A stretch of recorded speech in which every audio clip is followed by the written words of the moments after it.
Hey, what's up everybody? It's Lids, and we're back for some more Pyre Community RITE Night, which means of course some good old-fashioned multiplayer Pyre, featuring first and foremost none other than the members of the RITE Club Discord server, the place for all things multiplayer Pyre. And if you're interested in getting more involved in multiplayer Pyre, then look no further because you can join said Discord group by clicking on that link right there. But those of you in chat, you are not off the hook. No, because you see the red circle with the white L below chat? You click on that and you'll find all the various requests that you can make today, including things ranging from selecting players' exiles, masteries, songs, arenas, even Titan stars are all fair game. So, without further ado, let's hop into versus mode here, set ourselves back to our defaults.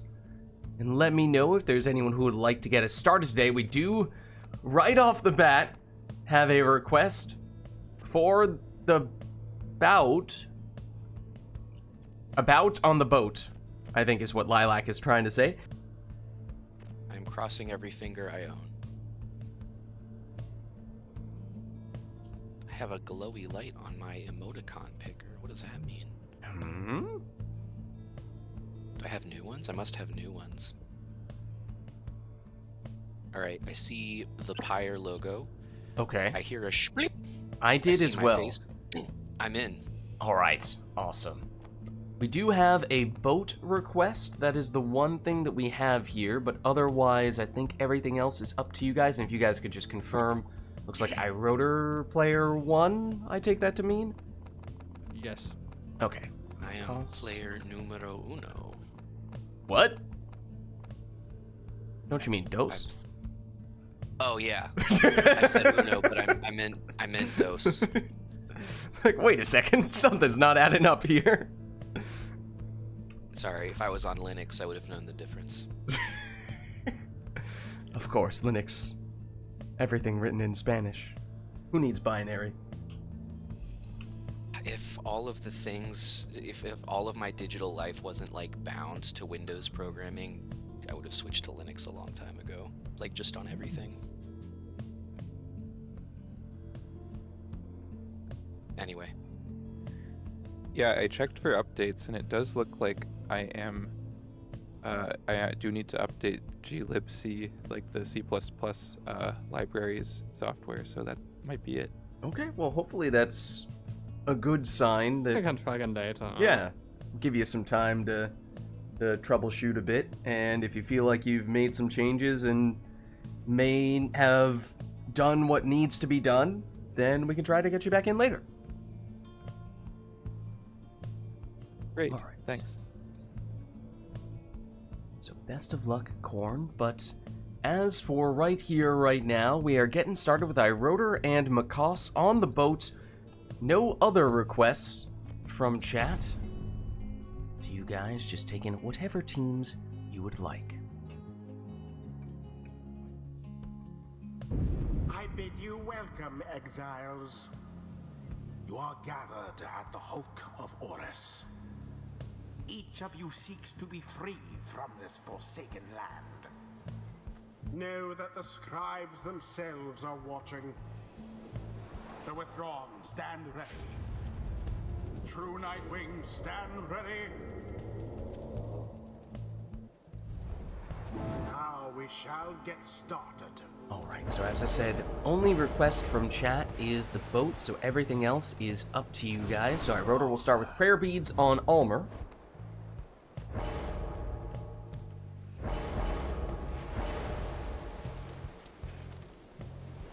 Whereas Macaws will go with a speedy messengering.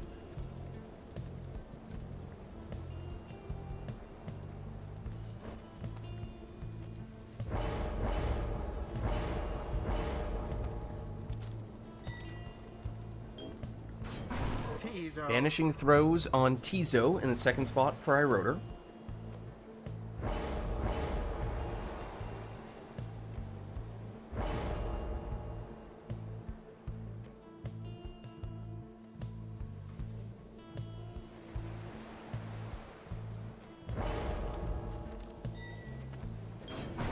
Then quick throwing Ignarius for Macaws' second selection.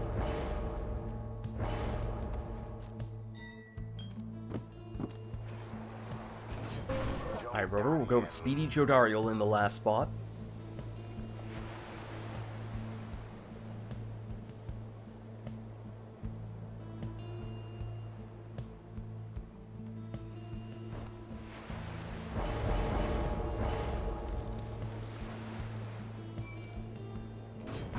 And Macaws will go Typhoon Bottle on Manly. So here we go with our first match of the night.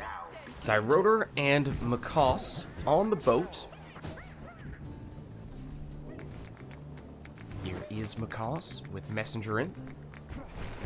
Poor exile. Taken out by Jodariel. Rotor passing it back and forth, now making moves with Ulmer. Flame is stricken. And he'll plunge in for 20. And with Prayer Beads, he is back. But he is quickly banished. Imp versus Imp. Cost with the help of a little bit of boat magic. Sets up, oh my word, 25 damage Imp plunge. But with no Prayer Beads, now Macaws is down one character here. Make it 2 after that banishment. Make it 3 now, except Typhoon Bottle does activate, although not the biggest of problems for iRotor, as he was already close to the Pyre, and with Prayer Beads, no downside to plunging there. Ulmer tries to follow it up, but he goes down here. Series of banishments. Now Jody versus Manly. Jody blocked, and now banished, although somewhat dangerous portal here for iRotor. iRotor threatening to get a big implosion, taking out Manly in the process. Now, iRotor's portal is not as far, Macaus's is, but Macaus is defenseless, and is iRotor quick enough with a black magic jump? He's able to wind his way around the returning defender. Iggy for Macaus. For a second there, it looked like that was going to be a banishing throw taken out of the defender, but instead it just went straight in. And I think that is a trade that Macaus will take. Here is Iggy, once again. This time it is a banishing throw. But he is soon thereafter banished himself. Oh, and very quick recovery there from Macaus's messenger in. For a second there, it looked like iRotor was clean through. Demon versus Demon, Jody versus Ignarius. Ignarius wins out on that duel. Ulmer, iRotor, he's banished. Now Tizo for iRotor.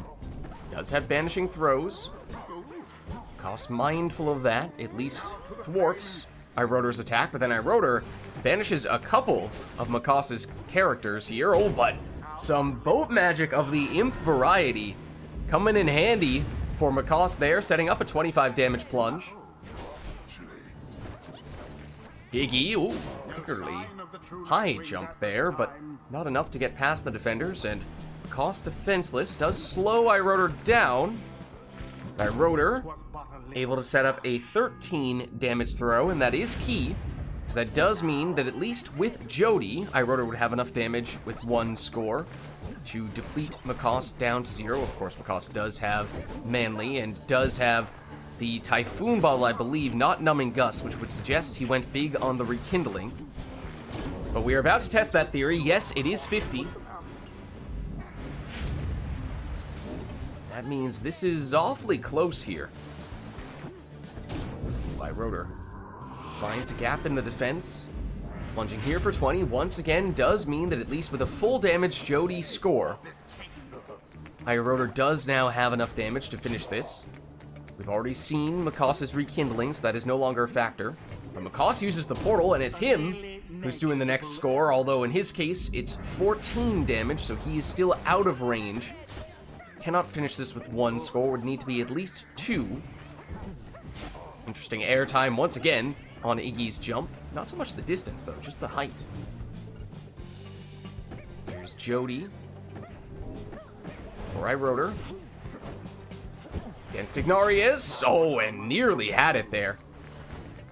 Macaus eyeing the portal, and it gets him most of the way there. Follows up with a plunge. And now it is a sudden death match. Macaus does not have Iggy, doesn't technically need him. Any character could have enough damage, whereas for iRotor, it does need to be Jodariel. So does iRotor force the issue here, or is he willing to settle for something a little less damage, but at least gets him closer. Well, this is Jody. She's doing some work here. Getting blocked, but she's very persistent. Macaws just trying to get the orb out of here, and with the counterattack, it is Macaws who takes the win. What a match. GG. They brushed aside their adversaries without too much trouble. Yeah, Well that's annoying. Thus end this night's proceedings. All right. Well, let's head on back. Until the next rite. And let us know if there's anything we'd like to see for the next match. Otherwise, we'll reset the arena and the song, at the very least.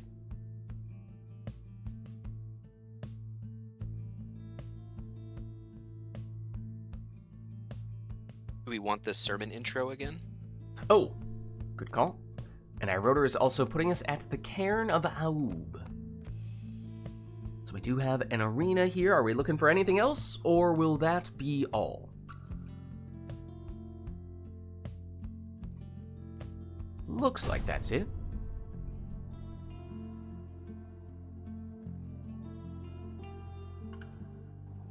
Oh, wait, what? Murph has an Exiles request, and he said pick Exiles. Murph, I don't know what that means. One moment, as we maybe await some clarification on Murph's request here. Yeah, right, Anor? They sure will. I'll pick 3 of them, in fact. Murph says up to interpretation. Incredible. What a request.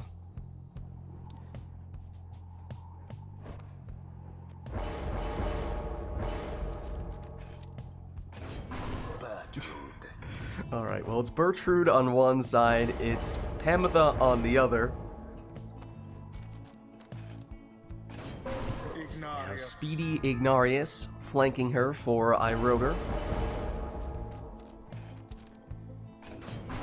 Prayer Beads Pamitha in the second spot for Macaws.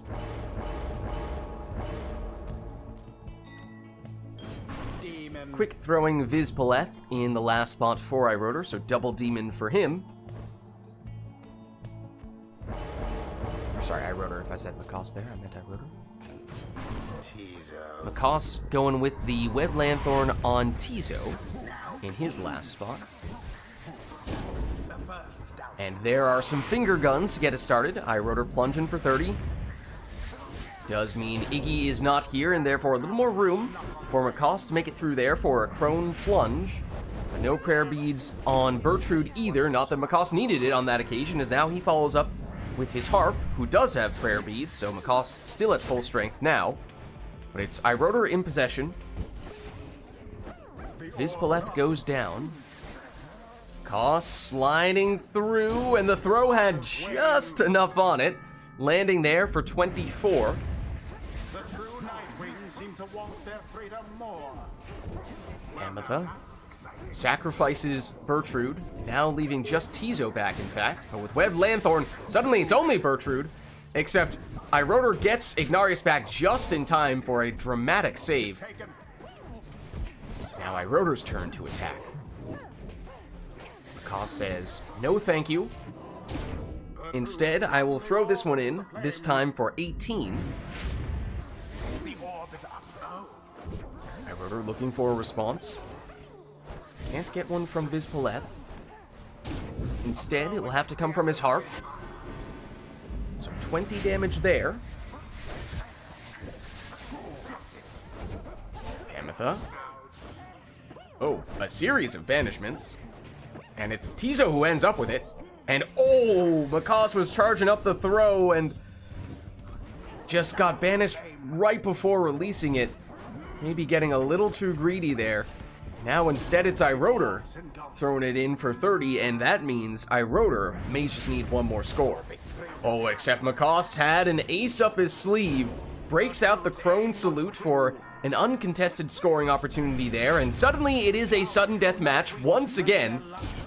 And this time, it's iRotor who takes the win. GG. They somehow managed to scrape by despite their adversaries' efforts. Well played, you two. The rite is done. All right. Let's head on back.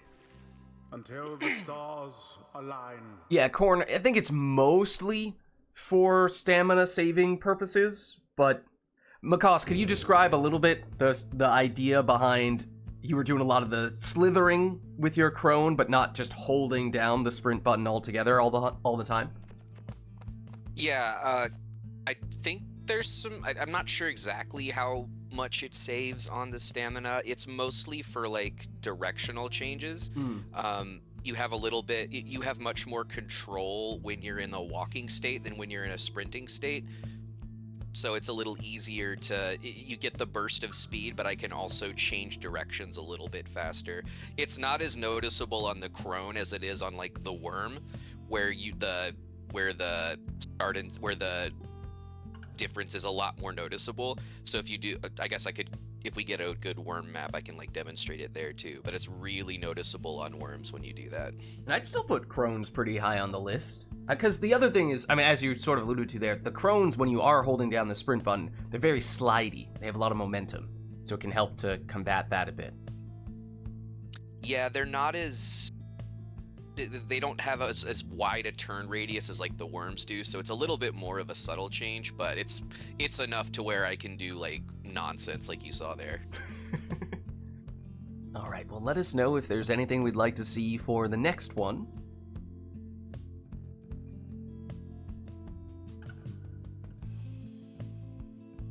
Otherwise, of course, as always, we can leave it up to the players to go with whatever they want. I mean, last time we did have an Exiles request for Exiles. So it was interesting to see how the players interpreted that. Okay, and then we have a mastery request from Korn, says L3 for your first Exile for both players.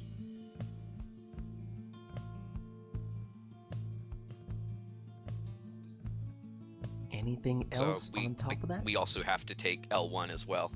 Yeah, functionally means you're gonna need L1 as well. When we're actually in the match, or at least when we're in the setup screen, we can... If anyone's like, what the heck is L3? What are they talking about? We'll show you in just a second.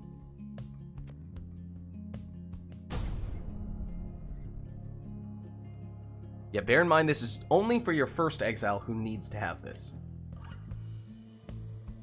The withdrawn shall confront the We are true at knight. Iroder's home arena. Welcome. So the first Exile must have L3 Who shall for their conduct mastery. the rites? Man, I love Speedy Crone here. I can't take it with L3 though. We're not gonna take it.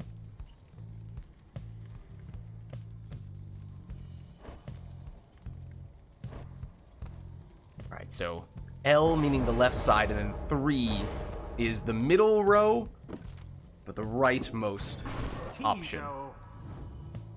Yeah, so the way we kind of designate that, it's just mostly helpful for tournament play whenever you eventually see one, but like that's L1, L2, L3, L4, R1, R2, R3, R4. R4, D4? You know it. What do I want here? Because you prevented me from taking this. Well, this prevented me from taking this anyway. Oh. That's okay. I think I'm gonna go manly.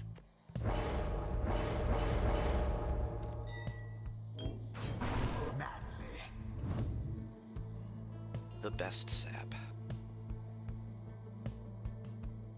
Many See of you are which- not happy to hear me say that. I was gonna say, we'll see what chat has to say about that. I already know what chat has to say about that, but They're just not ready for the truth. I'm not defined by the whims of chat.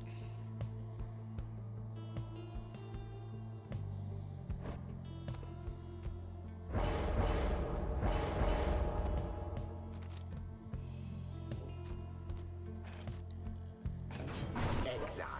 This man dare goes the double imp. Yeah, that's 2 of them. He's gonna bring 2 imps against me. Hold on. Murph says, Volfred so goated, I can't even agree ironically. Who said that, Murph? Murph, yeah. Murph didn't strike me as a Volfred Andrew. That's okay.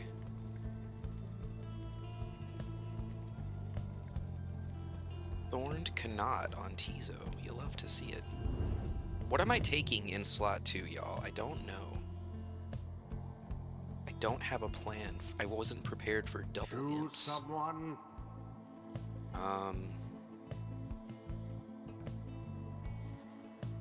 Baylor is recommending Bird. I mean, Burb is always a good choice.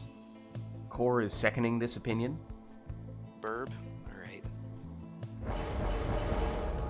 Burb it is.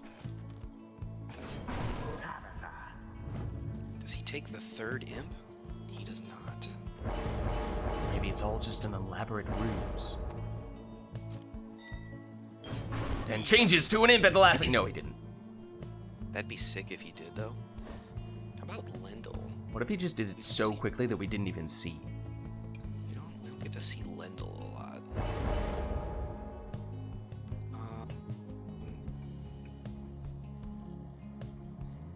I really love leeching Lendl, but I kinda need that. Still take leeching Lendl though. With this, let's go. Alright, well here we go. In a series that has been nothing but sudden death matches thus far between Iroder and Macaus. Everyone down though on Macaus's side, yet that slows Iroder significantly, at least until Macaus gets some characters back, and with that shoulder smash, Lendl gets a banishment. Oh, it's a demon. Shoulder smashing from Lendl, and almost a heart push score from Pamitha, but she comes up a little bit off the mark. Everyone getting banished, but Lendl is still here, and he's ready to throw, except that Iroder gets a defender back just in time to intercept. This time, it is Macaus plunging in for 20, and that was a prayer beads Pamitha, so she is back. We do have a bit of a sap bomb going on here. But don't worry, we fixed the bug. It doesn't turn into a thermonuclear missile. It doesn't get bigger every time he uses it. The way the auras were lining up there, that was really confusing. It looked like Vids was on Macaus's team for a split second. But that is definitely not the case, as this is Vids throwing the orb into Macaus's Pyre and doing 30 damage in the process.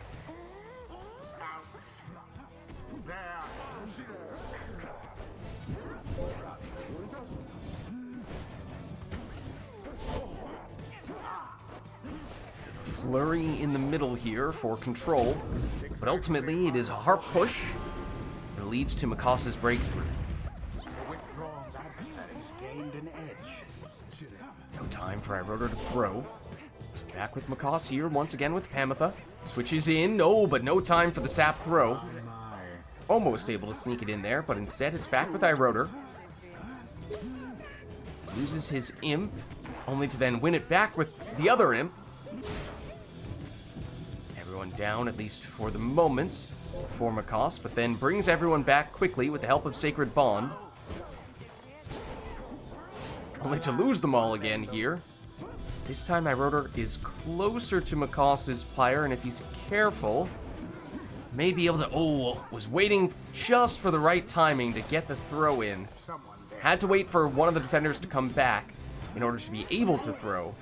Then obviously at that point they were potentially going to be in position, so...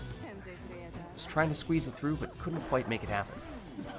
This time, though, it does work, though that, of course, was coming from an imp, so only 16 damage rather than the 30 he was looking for from Vids. A little bit of ping-pong throws there, but nothing came of them. But here's a quick sap throw from Macaus, good for 22. More banishing throws from Vids. But she does ultimately go down. Lendl brings back Pamitha. Everyone down. The next few seconds form a cross. Rotor's far enough away, can't immediately do anything to capitalize on that opportunity, so in fact it's back with Macaws here, who makes it through with his harp, and that means one more score is potentially all that he needs here.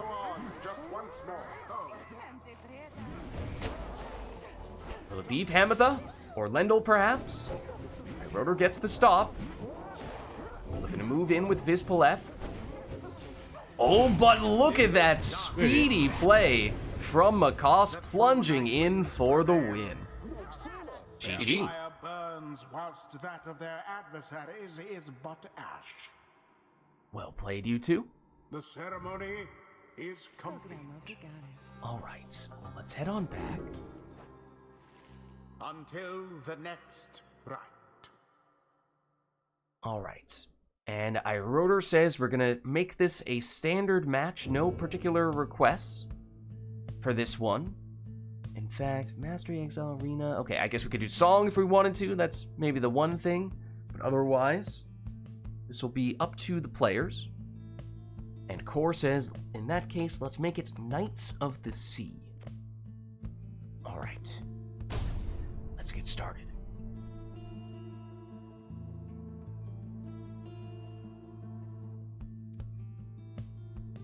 The withdrawn It's at the book. shall now face the true night wings.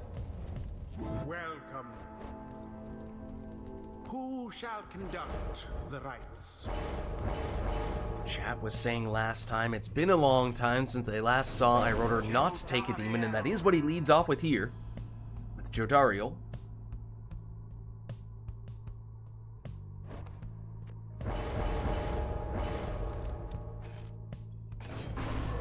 Speedy Messenger Imp is Macaws' answer.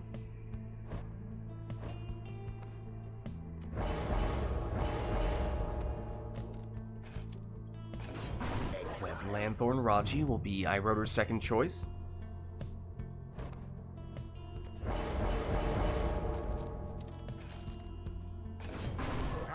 Prayer Beads Pamitha for Macaws.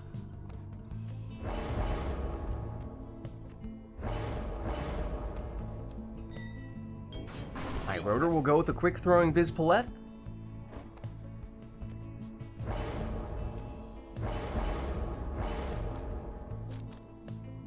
And Macaws will take an exploding deluge.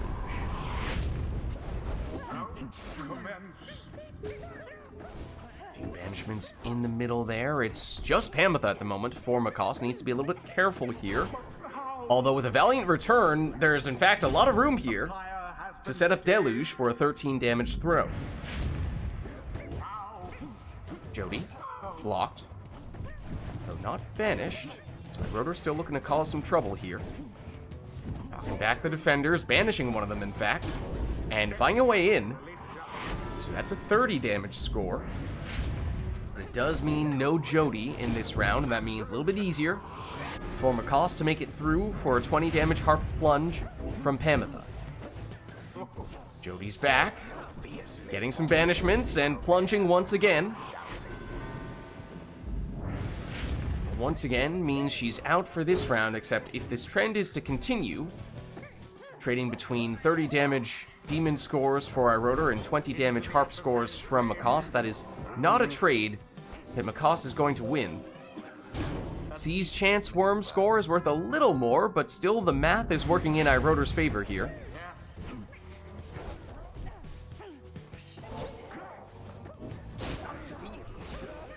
By that metric, it would be Rotor's turn, but Macaws nearly broke the cycle, and now does, with a 25 damage throw from his worm.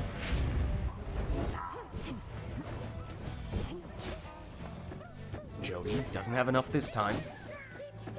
How fortuitous. Potentially dangerous portal for Macaws, but Rotor sees it. Instead, Macaws finds an opening with Pamitha. How very fortunate for the Jody, blocked here. Nearly gets it back, but Macoste recovers. Ametha makes it through, and that means one more score is potentially all that Macoste needs here, whereas for iRotor, it would likely need to be 2. Won't come from Jody, at least not on this occasion. Oh, but the throw is just off the mark from Vispaleth, and iRotor has to settle for a plunge, but we have once again a sudden death match between these two. Numbers advantage to Macoste because Vispaleth is gone in this round, and maybe that is what helped decide it. GG. I thought for certain they would not. Well played, you two. The rite is ended. All right. Marabuntanage. Until the stars Yeah, lots of close matches between these two. Have we had a single match between you two today that has not been sudden death? Listen, iRotor and I just know what the fans want. Core says, I like what's happening here. Let's go, no particular requests, and let's just continue to have these two battle it out, because it is always an intense matchup. Yeah, basically that's been the theme thus far, because as I was just saying, there has not been any, I think every single match has been sudden death thus far. Not gonna lie, Core, when I saw that out of the corner of my eye, I thought for the arena request that you just said Fiesta. But hey, who's to say we can't have a Fiesta on the Nest of Triesta?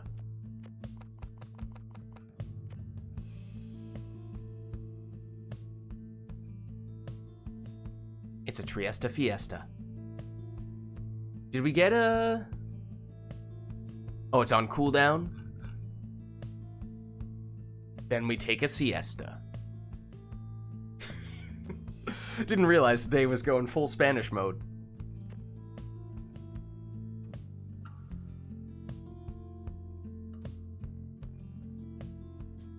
All right. Still on cooldown for the song request?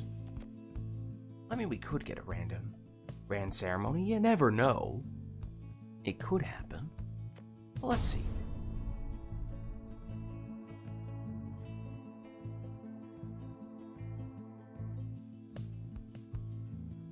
The withdrawn shall take on the true Nightwings. Alright, so no requests affecting your team composition here. Who shall conduct? That remains up to you two. We'll see if the trend continues. I mean, surely at some point we will find a match that is not down to the wire, but it has yet to happen.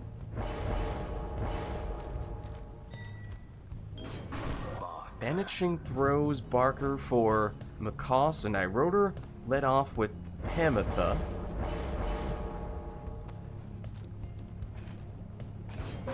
iRotor now takes a speedy Ignarius.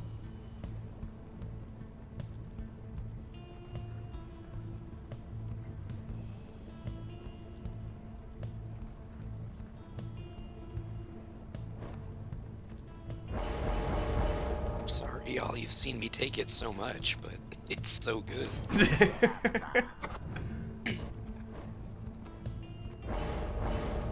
Next request's gonna be like Hoss can't take bird or something.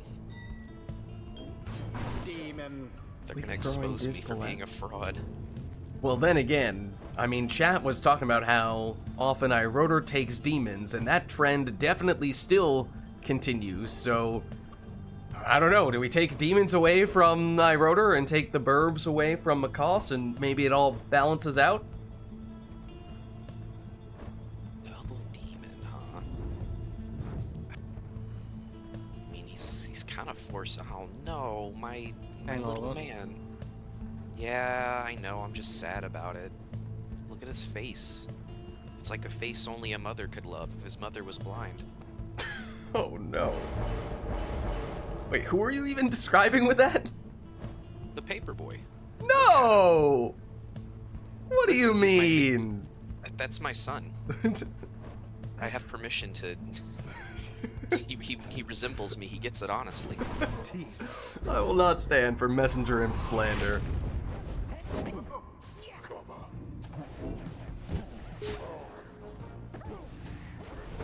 Wow. Wow. Oh, Macaws able to sneak in the throw there. Looked like it was... It is a banishing throw, but it looked like it was going to do the banishing rather than the scoring there. It was good for 15. Oh, Orb inadvertently hits Macaws' Pyre, bounces back out. Iroder's still able to get it and still has time to throw it in for 30.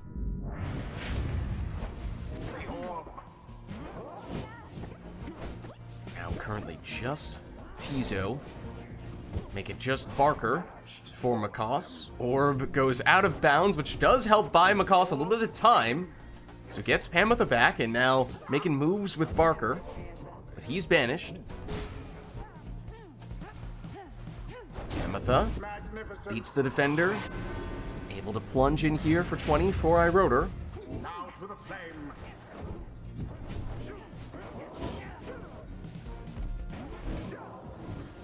Macaws sidesteps the banishing throw. Now Barker does his banishing throw. The orb flies. And it is Barker once again connecting for 15 damage. Remember those curs, they do 15 at most when they throw. We're used to the 20 damage, but that only comes when they plunge.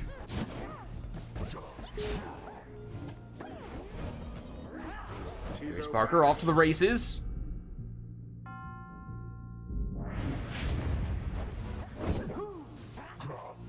Barker goes down here, only to be quickly brought back.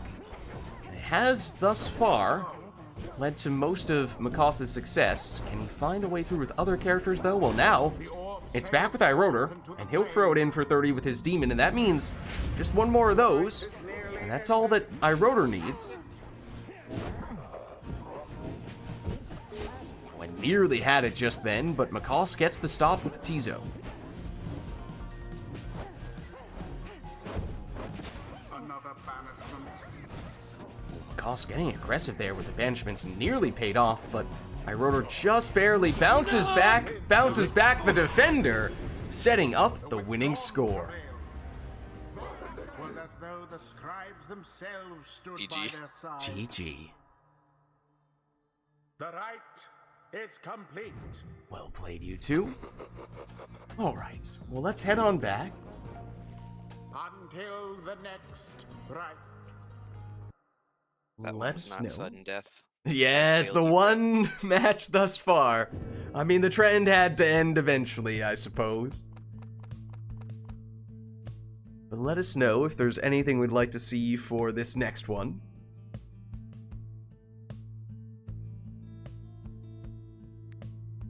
I think it was not only sudden death, but for a little while there it was back and forth. It was sudden death, Macaws wins, sudden death, Iroder wins, then back to Macaws, then back to Iroder. I lost track as to whether it was alternating every time, but at least at first it was.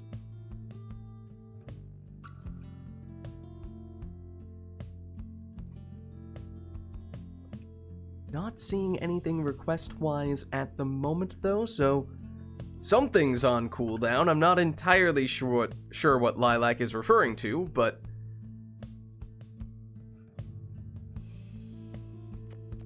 what did we had Arena last time, I think, and only Arena?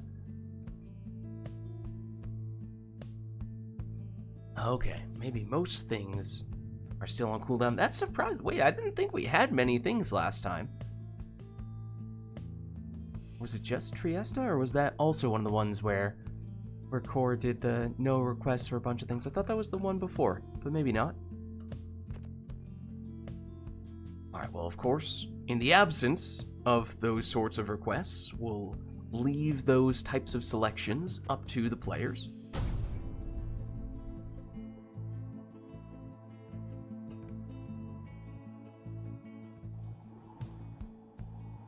The withdrawn. This time we're back at the cairn. The true night wings. Welcome. Who shall conduct the rites? Demon. Alright. Vids in the first spot for iRotor.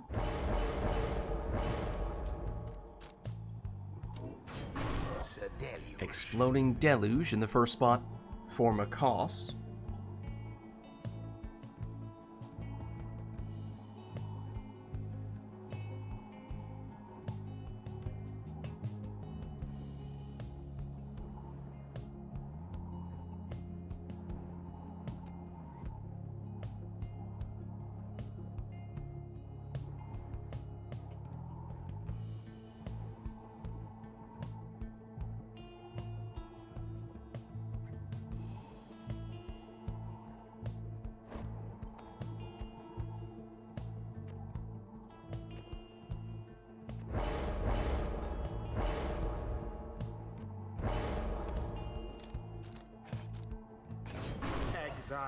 Weblandthorn Raji in the second spot for iRotor.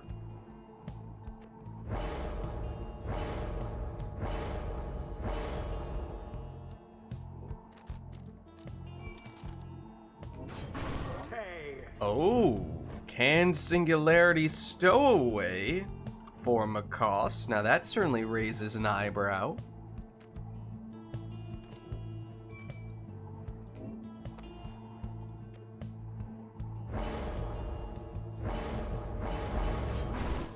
Typhoon Bottle Palmus, that'll be iRotor's last choice. Whereas for Macaws,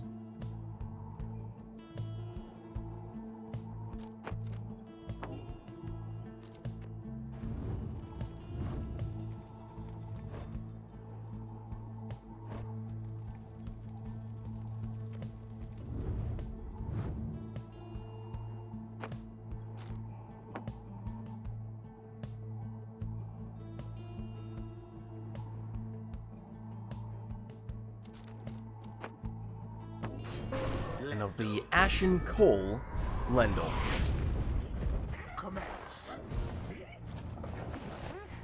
Stowaway activates the false step, although iRotor still has the orb. Unfortunate for the true Nightwings. iRotor waiting for some reinforcements, as at the moment he only has Raji. Here's Vispaleth. Banishing one defender, creating some space, setting up this throw. The first to strike their adversary's flame. Now then. Oh, huge implosion there from Deluge, although with the Typhoon Bottle it does slow Macaws.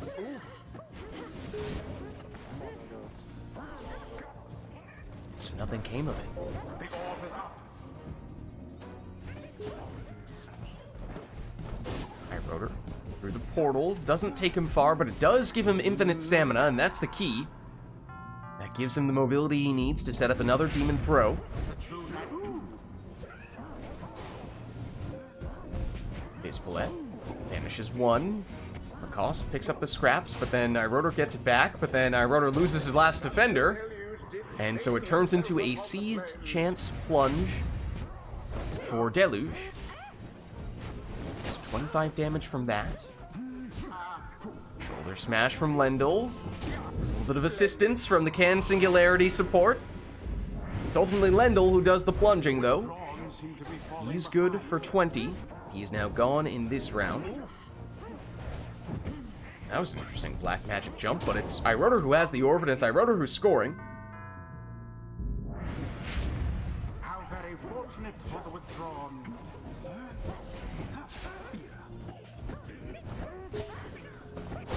Series of banishments, although with Sacred Bond, Macaws able to get the defenders back, make that attackers now.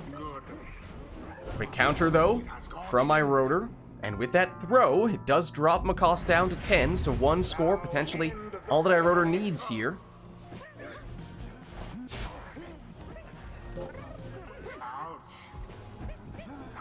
Back with Macaws now. Loses Deluge, though. Activates the Can Singularity to pretty good effect there. Can he make anything out of this? Everyone is down. Plunges. Oh, but just 15. No seize chance bonus on that occasion. That means Macaw still needs 2 scores here. Iroder just needs 1, and with that, takes the win. The withdrawal GG. prevails. GG. The scribes themselves surely have taken note. Well played, you two. Thus end this night's proceedings. Yeah, the can singularity slash bottled void slash whatever you want to count it, whatever you want to call it, can definitely do some interesting things. There was a long time when we thought it was the worst talisman in the game by a wide margin, but then people found a few creative ways to put it to use. And it's still, even with that being said, it's pretty variable just how effective it ends up being, but there are times when it does a whole lot. And then worms can, in fact, throw as they are mid-jump, which is pretty unique to them. Well, let us know if there's anything we would like to see for the next one.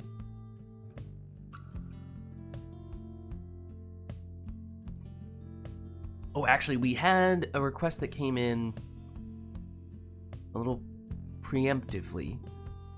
Macaws cannot use any harps or more than 1 imp. Iroder cannot use demons.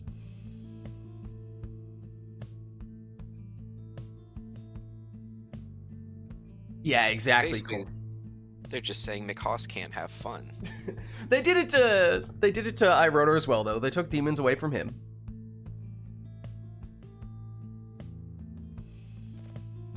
As for whether that balances out, well, perhaps we're about to find out. But yeah, and Phaler, that's a good point.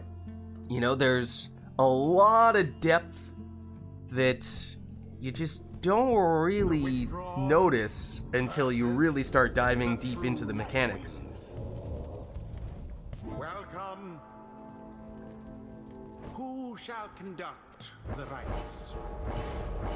Who will you put Web Lanthorn on now? Oh dear. Alright, well, it's Banishing Throw, Dalbert in the lead spot for Iroder. So remember, no demons for Iroder. It's no harps for Macaws, and a maximum of 1 imp, I think?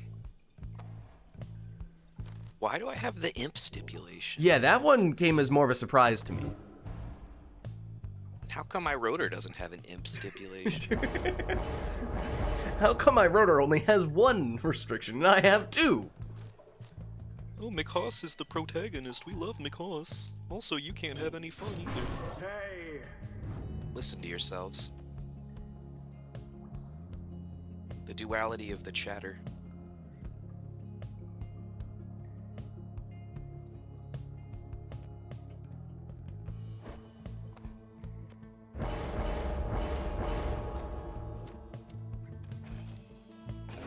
Now, here is a Web Lanthorn imp for Iroder.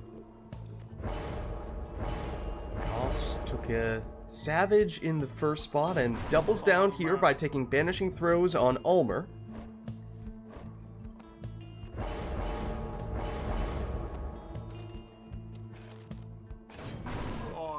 Prayer Beads on Ulmer is Iroder's last choice. And Macaulay is still allowed to take 1 demon.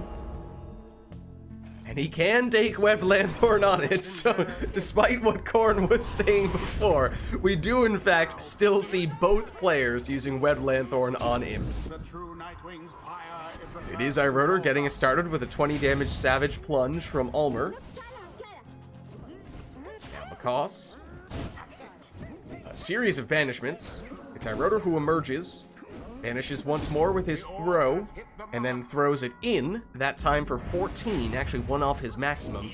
Interesting to see if that math ends up being significant. Cause has someone close to the pyre, so able to throw that one in quickly for 20.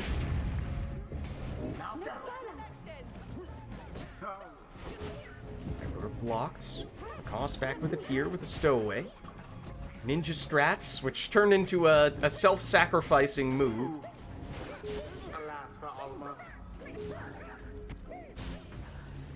Series of banishments in front of Iroder's pyre, and suddenly Iroder has the orb close to Macaus's pyre and says, well, I guess, sure, I'll throw this in. Stowaway. Her throw is intercepted. So now Dalbert. He's banished. Messenger Imp versus Raji, and it's Mikas's Messenger Imp who emerges victorious from that duel, setting up the Stowaway for a 20 damage plunge. We're seeing both players, since they both have the Savage Salute. It's a lot of game theory here, figuring out what the best timing is to use to teleport to the orb, because if they both do it simultaneously as quickly as possible, they will both get banished in the process in all likelihood, and then that doesn't really do much good to either of them, as Iroder now plunges for 20. But if they delay slightly, they may be able to get the orb without getting banished. They may banish the opposing Savage without getting banished themselves. So it's always interesting to see how that reverse psychology ends up playing out, as Iroder has an uncontested scoring opportunity here. Way over there. I have no idea why. Once more like that, and we are finished here. Righteous Quick answer from Mikas. It's a 1-score game for Iroder, 2-score game in all likelihood for Mikas. Mikas is down 1 character after, plunging with Ulmer, nearly able to get it in with the Stowaway, but came up just short. Now Mikas has to defend. Does so there, but only has Messenger Imp, and without him anymore, Iroder plunges in for the win. GG. and such a well-conducted victory it was. GG, well played you two. The rite is ended. Oh, he passed. Ah, okay. That makes sense. Until the stars align. Alright, well, let us know if there's anything we'd like to see between these two, and let us know if anyone else would like to get in as well. How are you guys doing at the moment, Iroder and Mikas? I'm chilling. Mikas is chilling? Yeah. Okay. It sounds like they can stick around. And we have... Oh!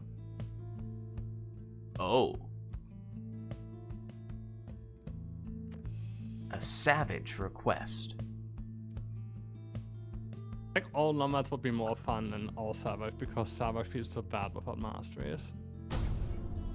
It's... Oh, sorry. That no, was not my intention. it's all Savages, no Talismans, no Masteries. The withdrawn. Could be a bit of a slog, and I don't know if the Glade of Lu is a good thing or a bad thing. It's a very small arena, so they don't have to cover much ground Who shall conduct to get to the opposing Pyre. On the other hand, it means things are going to be very congested, Tay, which may actually mean it's harder to score.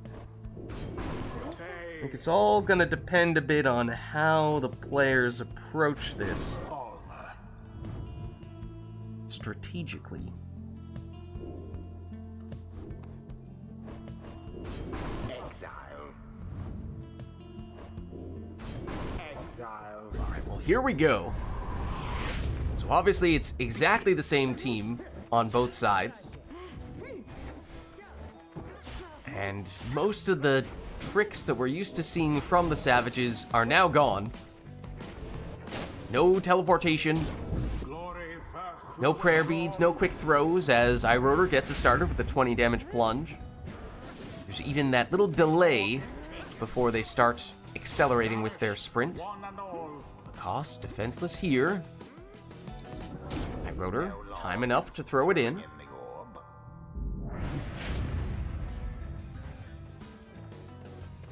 Tis taken. Mikas sidesteps the cast, gives it up to the other Savage.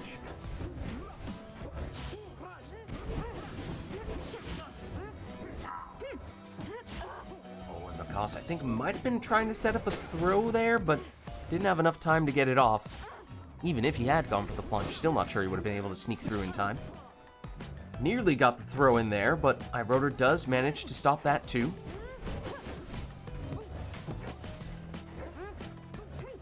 The stifled effort.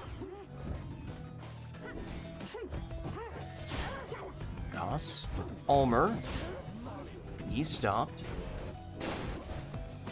players also testing just how far those casts can go.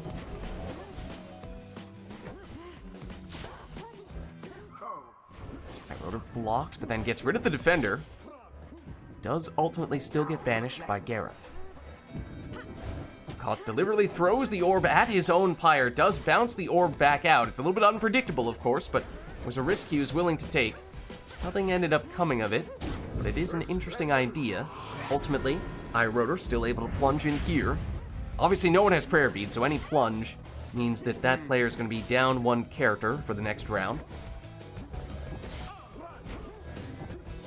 A Prog, oh, but with the slower mobility, harder to capitalize on that opportunity, but maybe now, enough time here for Macoss to charge that one up all the way. Far into the Pyre's flame. There. Oh, interesting maneuver there from Macoss. Felt like slowing down might have actually been to his benefit on that occasion. Threw off Macoss's, or rather threw off iRotor's timing, trying to defend against it. A bit of momentum shift here as Macoss with a few scores. Tying this thing up. Macoss defenseless now, at least until the stowaway returns. She has now made it back. Trying to bait out the defender. Gets rid of one of them. Now stowaway for Macoss versus Almer for iRotor. Fully banished. Macoss defenseless. iRotor was going to go the throwing route, but may have figured he was running out of time and instead opted to jump. It did work, but it does mean that now he does not have Almer in what could be an important round. One score, of course, is all that iRotor needs here. But Macoss is only 2 away. Macoss chases down iRotor's character. iRotor momentarily defenseless. Macoss, though, had a lot of ground to cover. Couldn't get to the opposing Pyre in time.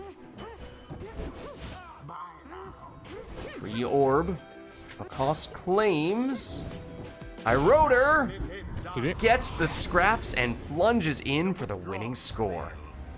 GG. Perhaps they GG. do deserve their freedom after all. Well played, you two. The rite is done. No se le culpa. All right. Well, let's head on back. Until the next rite. Okay, Core says he is interested in getting in at some point. Is there anyone else who would also like to get in? Are we looking at potentially a single swap, or are we potentially looking at a double swap?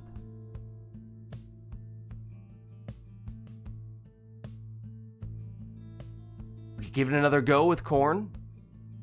Korn, I know we were talking a little bit about some potential solutions. Did you... I forget what our ultimate determination was. Did we potentially get the breakthrough we were looking for?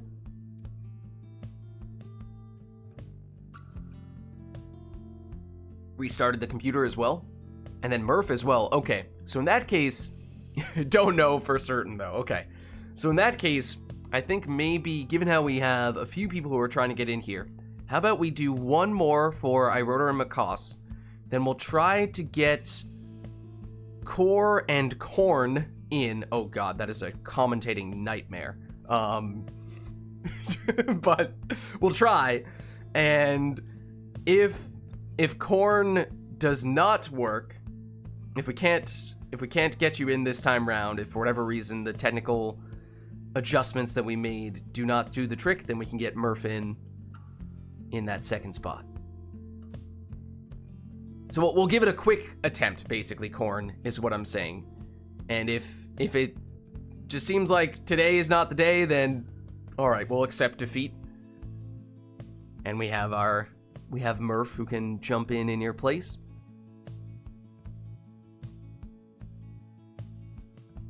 Okay. But at least for now, then, that means one more between iRotor and Macoss. Is there anything we'd like to do to finish up this matchup? It's been a great one thus far.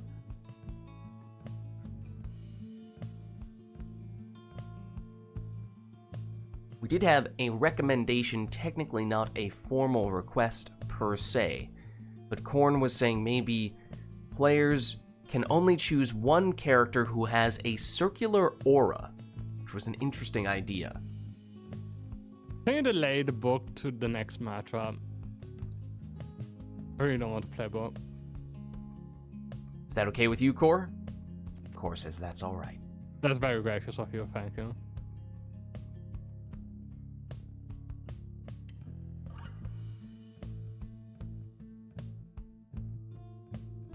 Alright, Not anything against the book per se, but not with the stuff I'm trying to do at the moment. Too many obstacles in the middle. Alright, we have a song request for Grand Ceremony, but other than that, it seems like that may be it here. And then we'll swap in Core and either Korn or Murph after The this. withdrawn shall confront. Oh, okay. the Well, we're ending up wings. back at the Glade. Who shall conduct the rites? Quick throwing Vizpaleth for iRotor.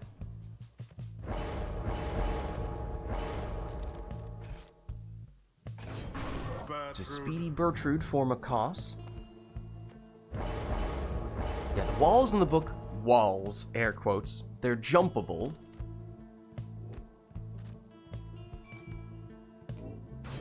Typhoon Bottle for Ignarius in Core's second spot.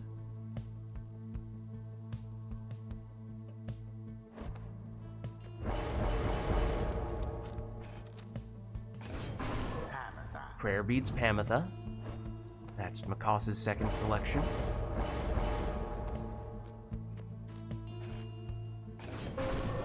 Speedy Jody will be the last choice for iRotor. Have to keep the memory of SSC alive. Bit of a throwback.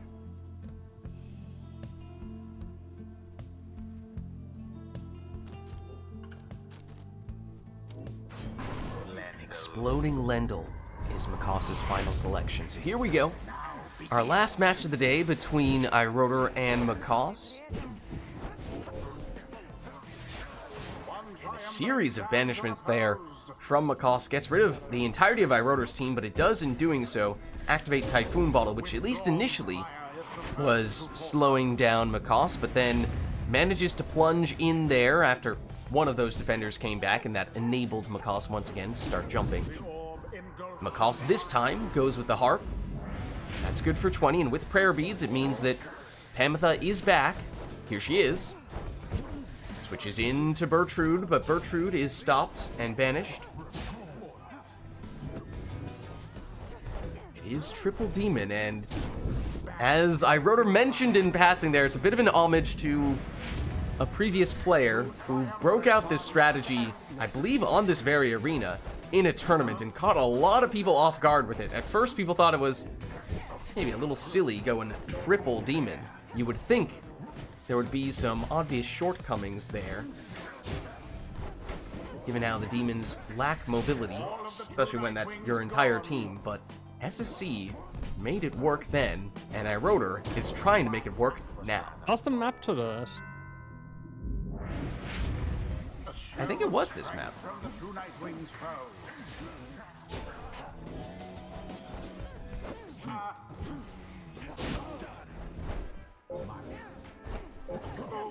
Macaws bringing back the teammates with the Sacred Bond, although then they get banished quickly by iRotor's demons, but here's an opportunity for Macaws to throw that one in, that time for 21. Notably not his maximum damage.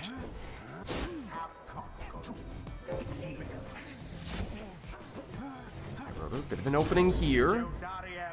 Able to plunge with Jody for 30.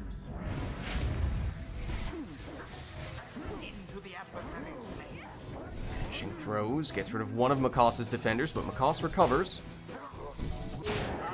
Everyone down, and it is Macaws who's coming back first. But with the Typhoon Bottle, It's not a quick return, but then quickly starts sprinting as soon as he's able to do so once again, and that sets up a 20 damage plunge, and with prayer beads, there's no downside to that.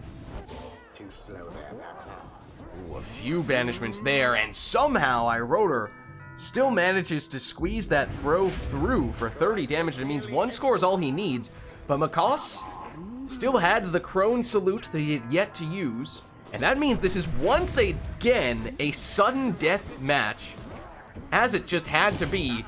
But with that score, it is Iroder. SFC strikes again. I lost the first map of my set against him on this stage with this comp. Oh, that was against you, Iroder? I didn't remember that. Yes, but we had a rerun on this stage with the same comp and I won.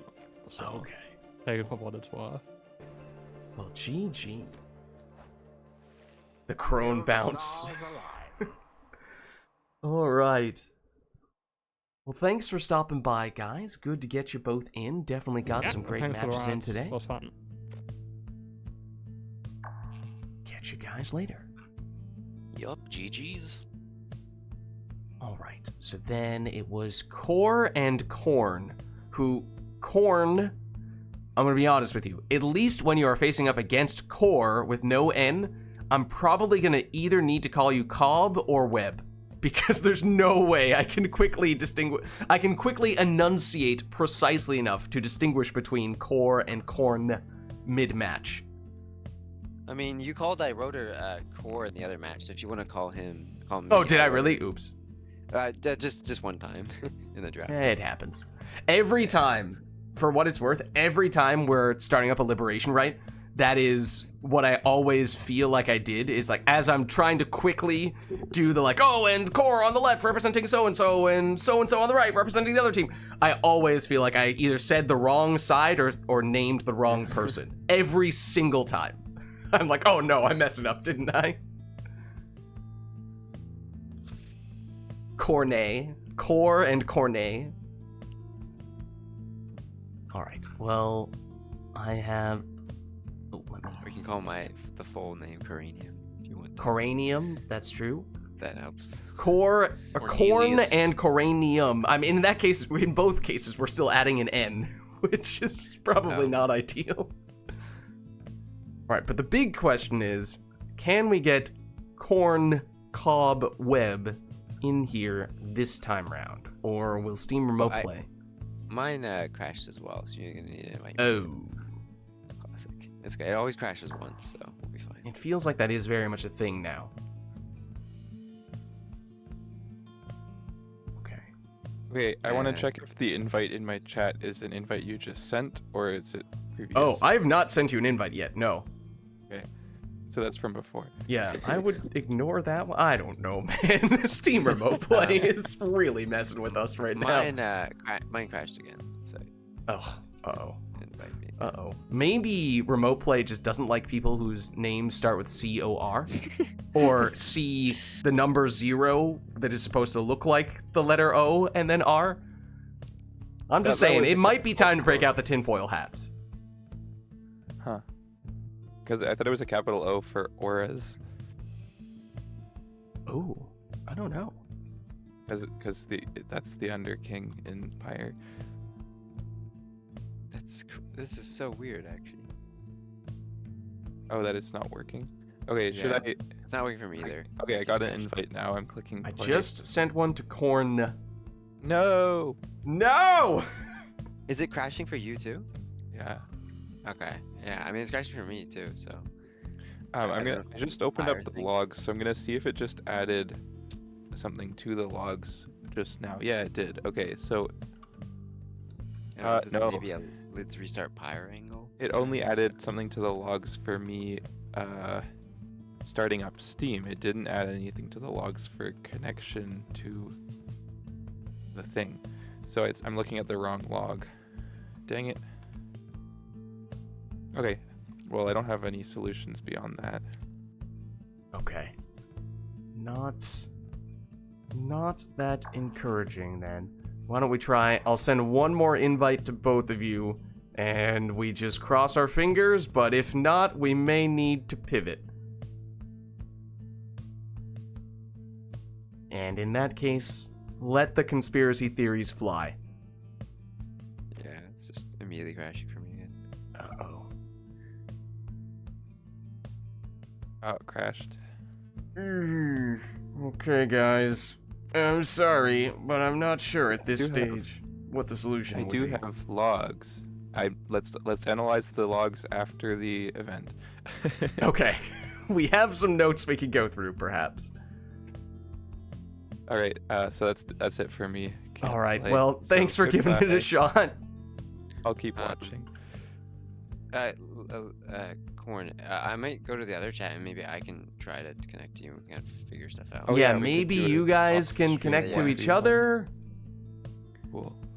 Yeah. I mean, Core, we could try having you host and I can remote into you. I know we were saying maybe that wouldn't work all that well with Corn, but maybe Coranium. If you're up for it, totally up to you. But if not, I that's mean, I would be understandable. fine to do that. I just don't know, like, the stream quality might be as. Yeah, I mean, it definitely, I'd I think it rather- would probably go I'd down at rather least a you- bit. I would say try to get other people, and then I would say if you Yeah. can't get other people, then I would say it's probably more on your end, and you probably just need to Okay. reset Pyre. All right. But yeah, try to get other people in first. Well, I know in Uh, that case. Well, thank you just guys for join. giving it another shot. Yeah. Yeah. Unfortunately, remote play is quite problematic today. But in theory, I think we had at least one other person who was interested in getting in, that being Murph. So Murph, if you are still interested and available, we could potentially get you in here, though in that case we would still be looking for one other person to play against Murph, if there is anyone who would like to do that.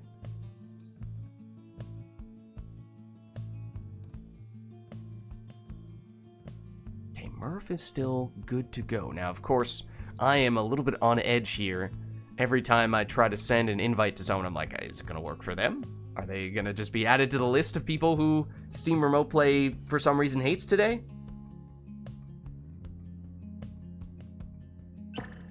Okay, but that was an encouraging sound. Lilac says, perhaps me. Well, Lilac, we do have an opening. Says I'm good for at least one.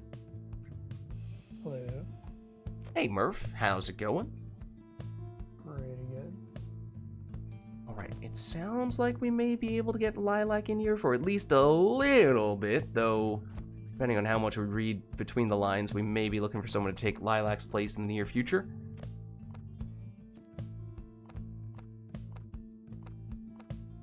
Yeah, no crashes from me. Yeah, the fact that you were just able to get in the first place, that's more than several other people have been able to do today. Water. Yeah. Yeah. You seem to be past the great filter. Alright, and I believe we did have a book request that technically we put on hold. But now, I think we would do that for this one. Lilac, are you available right now? Does this work?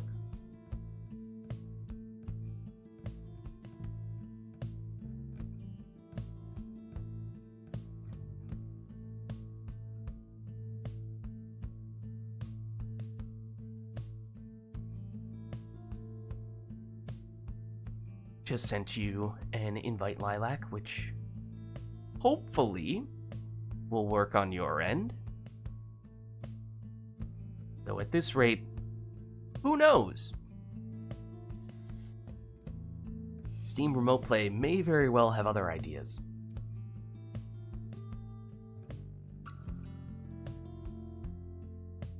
Hold up, need to restart the PC? Okay. I'll give you a minute then. I suppose if there is anything we'd like to do setup-wise, it does give us a little bit of time to do that. Of course, it would end up being both Murph and Lilac's first match of the day, so maybe it'd be better to keep things relatively simple. We do already have a book request for the arena, at the very least.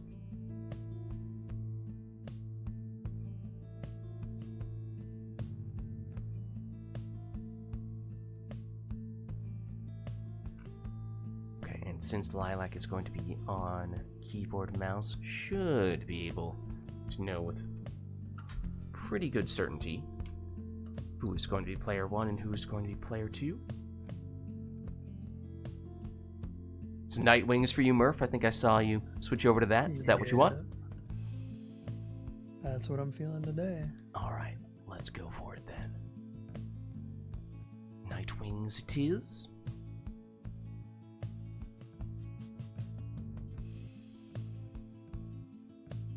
Yeah, I mean, we've certainly seen at various points in time, for who knows what reason, Steam Remote Play has sometimes gotten worse, and then sometimes gotten, I hesitate to say better, but the bad parts seemingly go away for at least a little bit of time, presumably because of some Steam updates, which may or may not even be directly related to Remote Play, but may have unintended ripple effects to Steam Remote Play.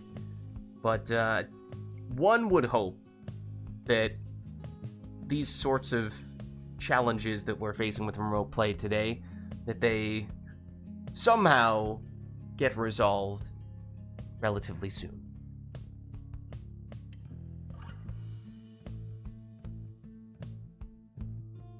Though unfortunately that is, in all likelihood, by and large, out of our control.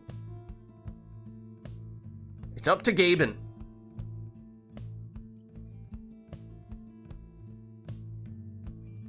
In Gaben we trust? Question mark?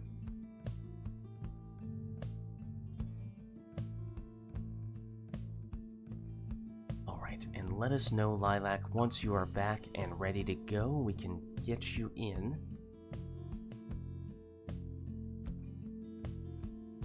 I guess I can even, at the very least, do that.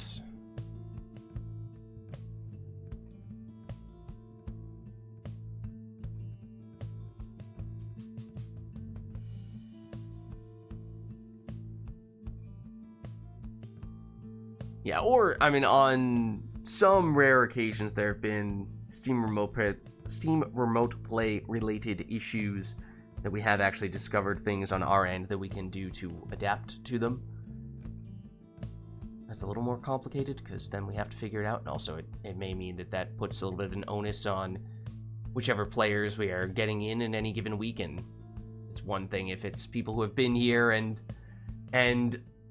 been involved in discovering the solution, but for people who are trying to get in for the first time, for example, it's like, well, actually, you have to do this, this, this, this, and this.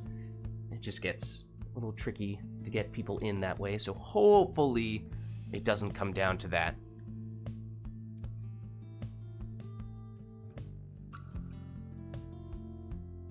But again, just another reason why it'd be great if there's a Steam update tomorrow, and it just makes everything work fine.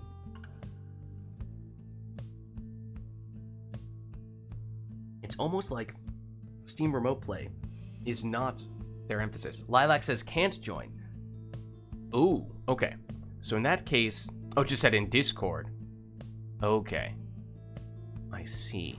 I am speaking from my phone. Give me a second. Oh. My PC is back up. PC, to quote Lilac, my PC is throwing a tantrum.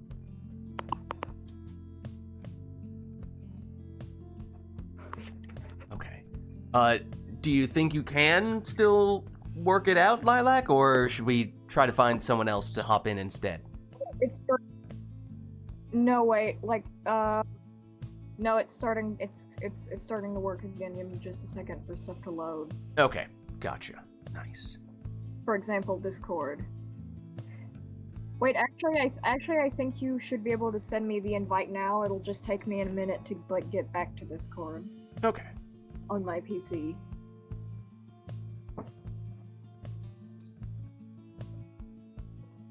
Hold on, Steam is updating. I was gonna say, yeah, I don't think I see you on Steam at the moment, so that is not an option as of yet.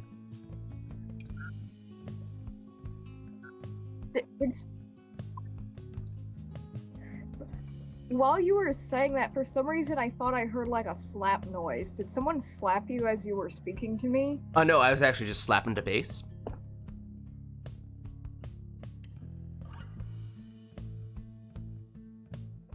You what? You know, slap him to base. Oh my god. Oh my god, my PC is it's still throwing a tantrum. Ah! Oh, maybe a breakthrough. If not, a Nor can potentially swap in. But seemingly sounds of something encouraging happening on Lilac's end.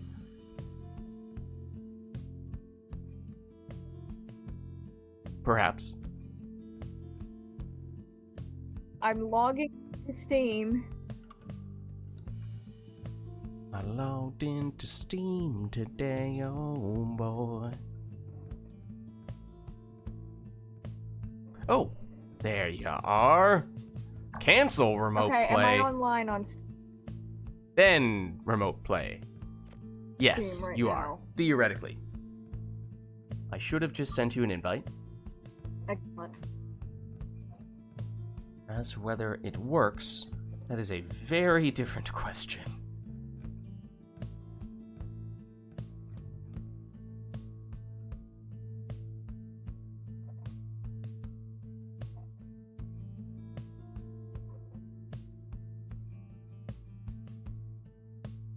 Did you get it, Lilac?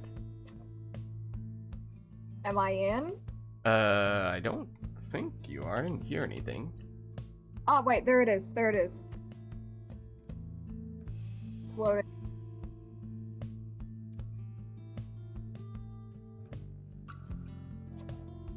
Oh no. Uh-oh. It has booted me. Not a good sign. Okay, let's try again, but I'm afraid there is a non-zero chance you've been added to Steam Remote Play's list of people who are no longer allowed to play multiplayer Pyre, apparently.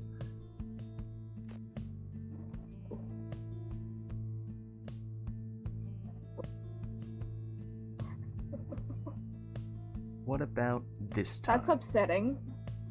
Well, maybe that was just a fluke, but if this one doesn't work either, then I would start to get more concerned.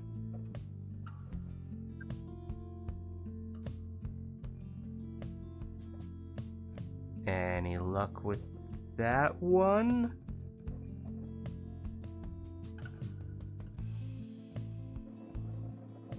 Perhaps? Ooh. Well, it kicked me again. So Yeah, that's not a good sign. Alright, let's try one more time, but third if time's not... the charm. Yeah, let's try one more time, but if not, then I'm sensing a familiar pattern here. Okay. Good old Steam Remote Play. Yep. Gotta wonder what I did different. That it just allowed me in with no Because issue. Murph is part. Wait! Oh, It may Hold have on, worked. oh my god, I'm in. I'm in. I'm We're in. good! Maybe. Possibly. Knock on wood. don't touch it. Okay. Nobody touch anything! Alright, I think we already did the grand ceremony. We're good on that I think front. I'm in. I think Lilac is in. Let me make sure Lilac has controls. Lilac should have controls. Okay. Let's get this match started before Pyre/Steam Remote Play finds some other reason to boot someone out or not allow them to play Remote Play.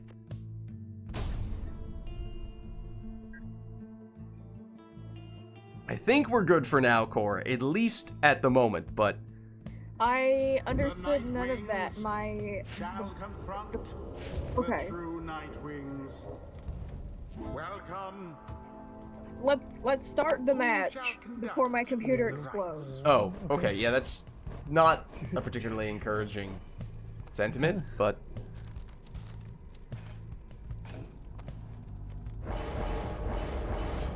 Ignarius. Speedy Ignarius or Murph.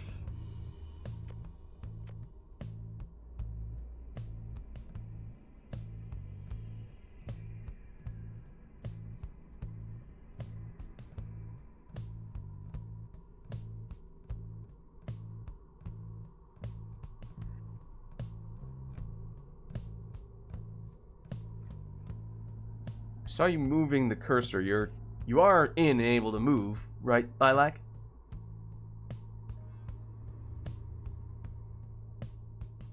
Ground control to Major Lilac. Ground control to Major Lilac. Well,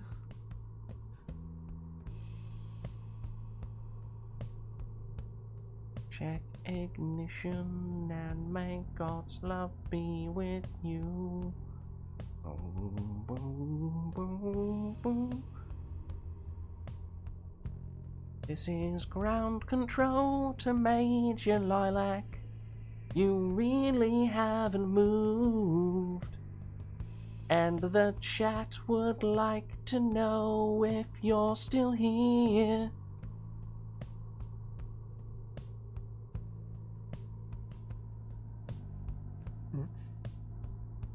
uh-oh. For the fact that you haven't responded yet makes us wonder if you disappeared. We have lost her from the Discord call. Oh, okay. That's Path of Building. But yeah, I think it's time. I think it's time to pull the plug. We tried, but I think unfortunately not really working out from a technology standpoint for Lilac. So Honor, if you are still interested and available, we can try to get you in here. Now, of course, we don't know for certain if remote play is going to play nice with Honor, but we would like to believe that to be the case. Okay, Honor says she is good to go. I don't currently see you on Steam at the moment, Honor, but maybe you just need to click on Steam.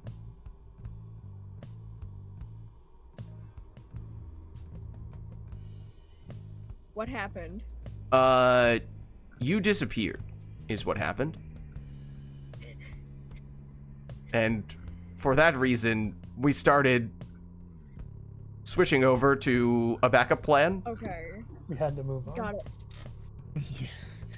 There Thank was you. some singing. In There that were some case, David I don't Bowie think references. I don't think I. I don't think I trust my. Wait. Am I still like in? Am I still like allowed to play, or are we getting in another person? We were not particularly encouraged by you having disappeared on 2 occasions for a long period of time. That is entirely fair. I don't think I trust my computer enough to try for a 3rd time, to be quite Okay. honest. So, I'm apologies for the inconvenience. Steam Remote Play seems to really hate me today. Yeah, unfortunately, that's become a bit of a trend. But thanks for giving it a shot. Sure thing. Happy to give it the old college try. Happy rights to whoever replaces me, and I hope that you survive. Everyone is okay. I just want to make it clear that no one is in any physical harm here. No one is, yeah, this is purely a matter of an online game and feature and software that has been difficult.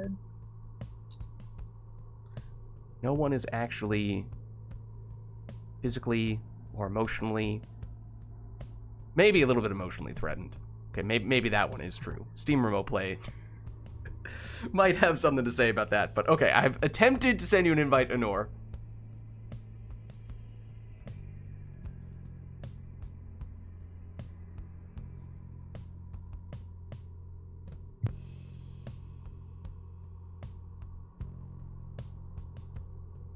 Uh-oh. Okay, usually the first one doesn't work regardless, so I'm not going to read too much into that.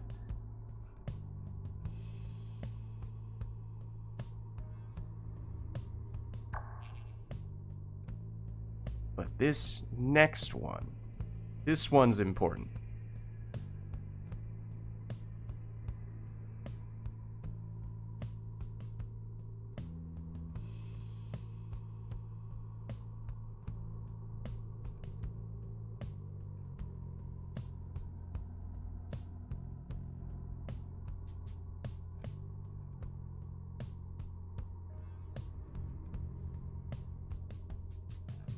Any luck?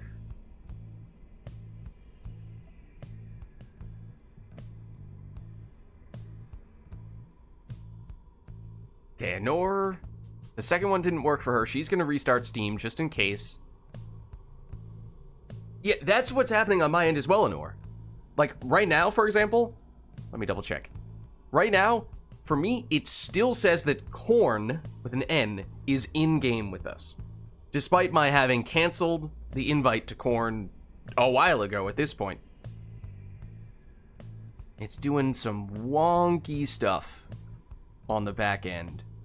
And I'm not sure how much of that is just little flukes that don't really mean anything versus stuff that actually is a major underlying fundamental problem. We already attempted like a full Steam/game reboot before I got here. Yeah, I've restarted Steam twice and restarted the game twice. I had an update the first time round, not the second time round. And then basically everyone else has also restarted Steam at least once. So it's not been going great on the remote play side today. Okay, I'm gonna try... Like right now, for example, I hover over Anor's name, and rather than saying invite Anor, it says cancel remote play, as if I still had an outstanding invite to Anor, even though I definitely did not. So there I am canceling for Anor. And now I'm gonna invite you again. Anor did not have an update pending, and not in any games. Steam says otherwise for not only you, but for a lot of people. Oh, wait. I heard noise. She's in!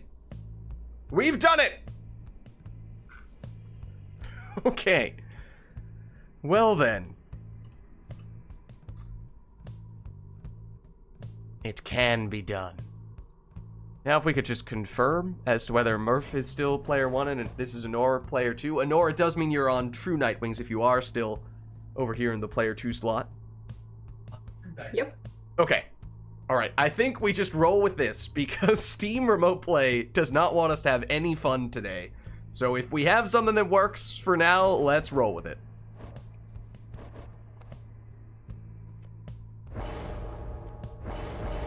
Alright, so glad we can get you in, Anor.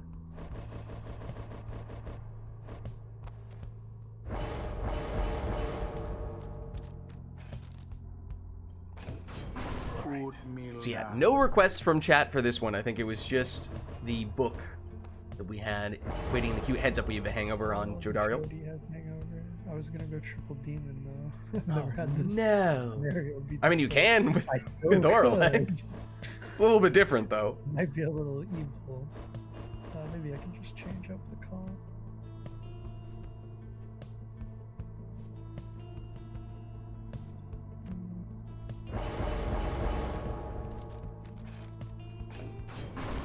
Alright, it's Prayer Beads Pamitha in the second spot for Murph.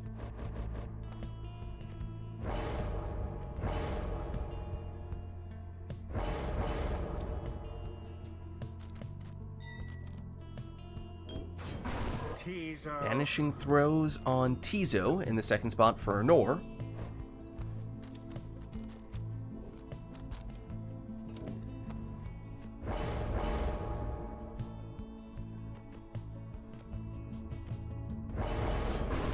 Exploding Deluge, that's the last choice for Murph.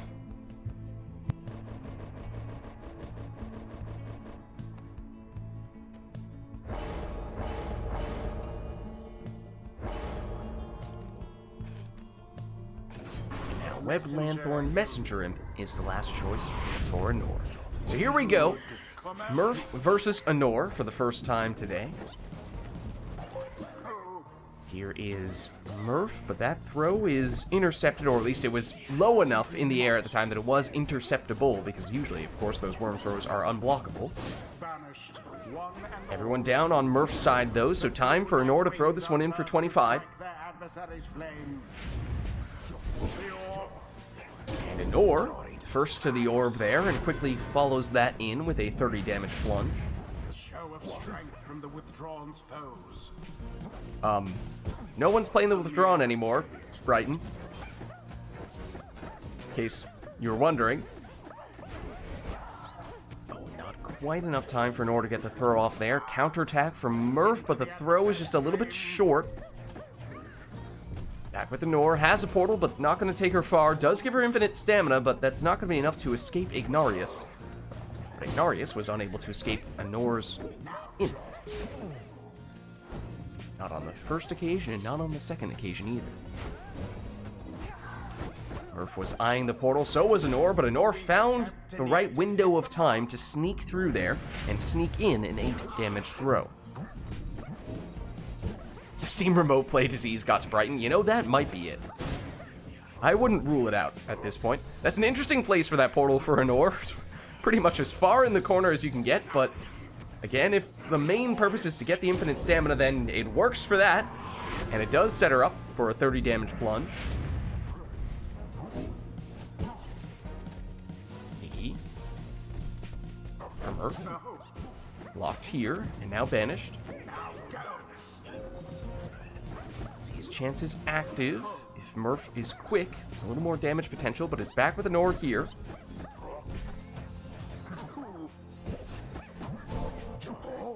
Iggy.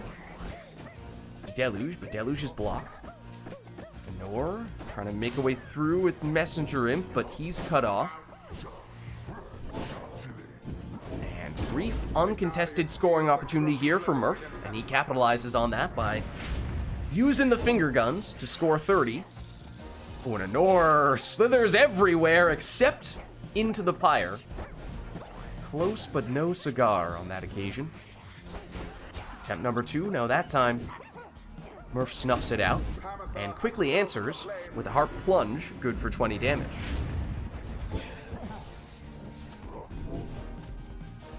Iggy charges the throw, does have the range, it would seem, but Anor is in position, so she intercepts. Now back with Murph here, switches into Deluge, he's blocked and banished. Anor, thinking about the portal, uses it here, but gets blocked soon after going through it.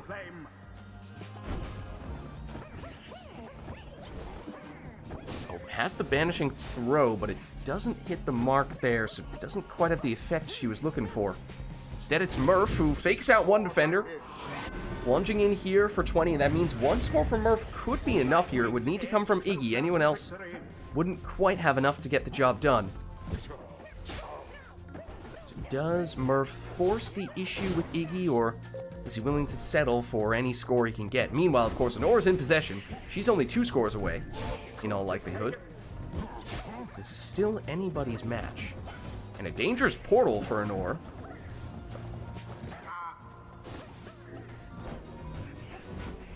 Murph has to be mindful of. Does get rid of Anor's Tizo.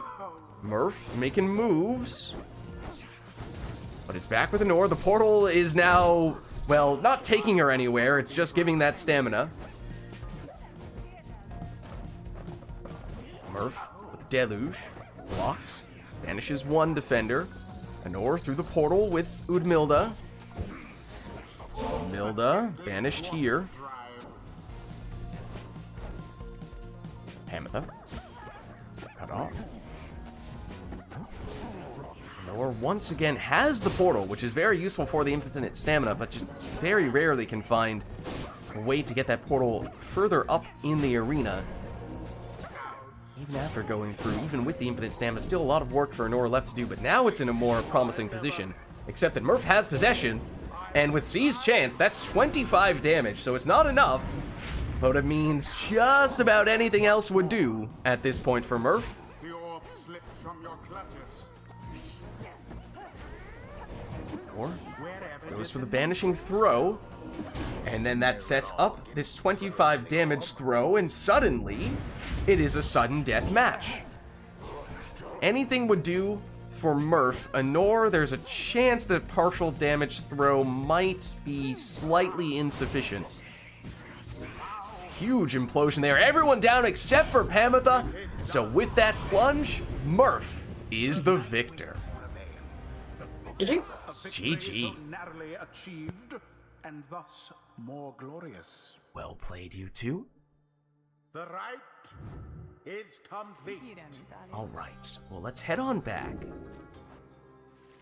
Until the stars align. And let us know if there's anything we'd like to do for the next one, or Anor, if you'd like to switch teams. Now we're back in the main menu. It's a little bit easier to do. So, there are a lot of sudden death matches today, that's true. We had non-stop sudden death earlier. And we're back at it once again. Anor, do you want to stick on True Nightwings, or switch to something else? What are you thinking?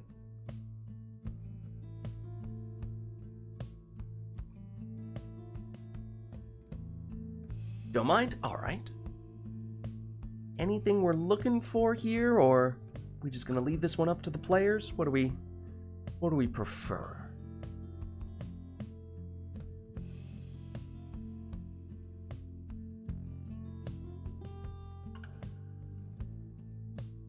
Not seeing anything at the moment, and maybe given how things are, at least at the moment, working fine, he says as he knocks on wood, maybe we just keep it simple. Just get some matches in. Oh, Lilac says, well, Lilac, Versus you see, the thing is, welcome. Who shall that's not the rites? possible? Lilac made a... That's not Wait, I still possible? can't triple demon because Mama? I caused my own hangover. Wait, was there a request made? So Lilac is requesting that we go no talisman, all savages, webbed feet, and only webbed feet. The thing is, webbed feet is not the first mastery, so I mean you could take as direct a route as you can possibly get to webbed feet. It doesn't mean everyone's going to have to take heightened reflex. Maybe that's what we'll do then? Right, just take the prerequisite. And being the second mastery, it's not that bad. If it were the third mastery, at that point you practically have all the masteries, so saying only webbed feet would be a little misrepresentative in that case. But here we are in that case. We will go webbed feet on everyone.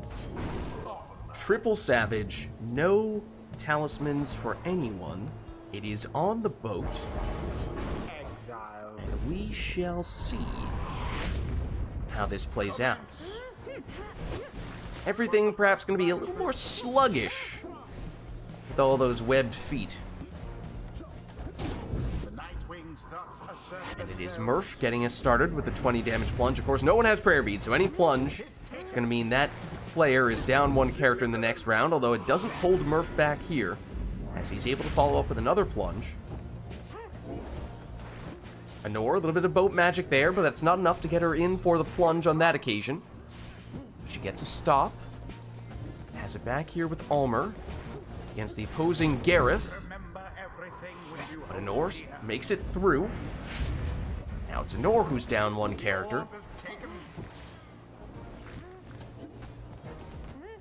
Still away for Anor. Little boat magic gives an extra boost, but only to arrive in the welcoming aura of the defender. And by welcoming, I mean unwelcoming. Just enough there for Anor to get in. Seemingly had run out of stamina, but managed to, even with the web feet, slowly crawl in for the plunge.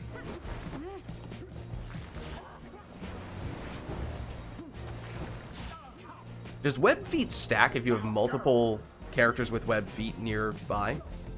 I doubt it, but I mean, we don't see web feet very often, so I'm not really sure if we've ever tested it. Hit your teammates, right? So you can only control one character at a time. Right, you don't affect your teammates, but like if you had 3 characters all next to one of Anor's character, would Anor's character be unbelievably slow? Can't have multiple characters sprinting at the same time. Oh, is it? Oh, it's not just standing there, it has to be sprinting? Yeah, you have to be sprinting. Oh, okay, I see. impressive. No.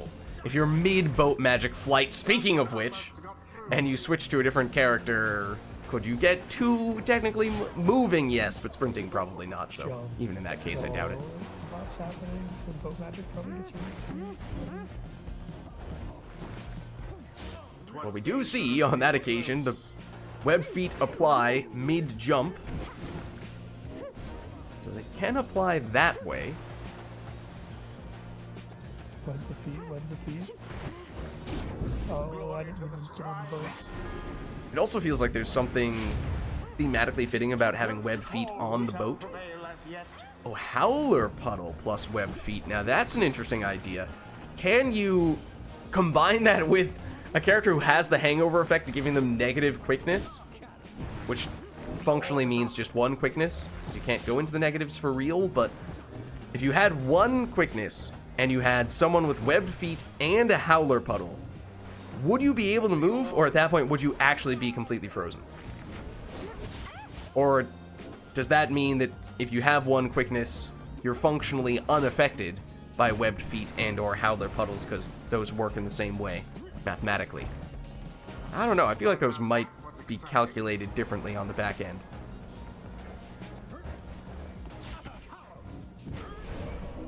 New Howler strat incoming.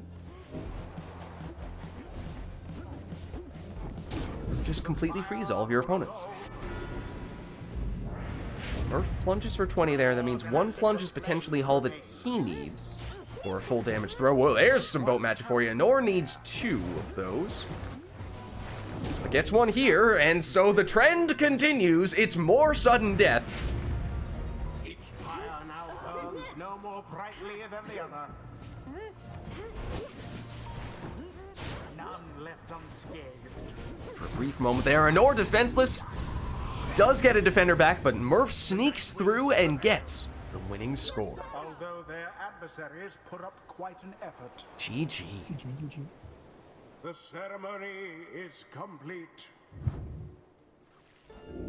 Alright, well let's head on back. Until the next That rite. was surprisingly fun, I think, for not many masteries or talismans. I think I just really like using web feet. Yeah, I mean, you do get two masteries, as we were saying, at least. That's true, that's true. Alright, and Anor is turning Customize Off. That might be our first Customize Off request of the entire day, now that I think of it. I don't think we've had it at all yet. So, of course, randomized exiles, masteries, and talismans. Won't even get to see what those things are in advance, just gonna get thrown straight into the action. We could do an arena, we could do a song, but otherwise, basically everything else is accounted for.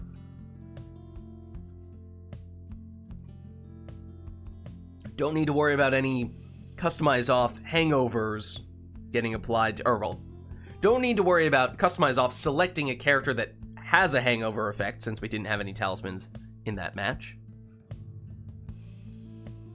Alright, let's... Oh, hold on. It's the fiesta at the Nest of Triesta. The Triesta Fiesta. The nest is more of a place for a siesta than a fiesta. As for what the players end up with here, for Murph, it's a Savage, a Crone, and a Harp. That's Orlek, a Harp, and a Worm.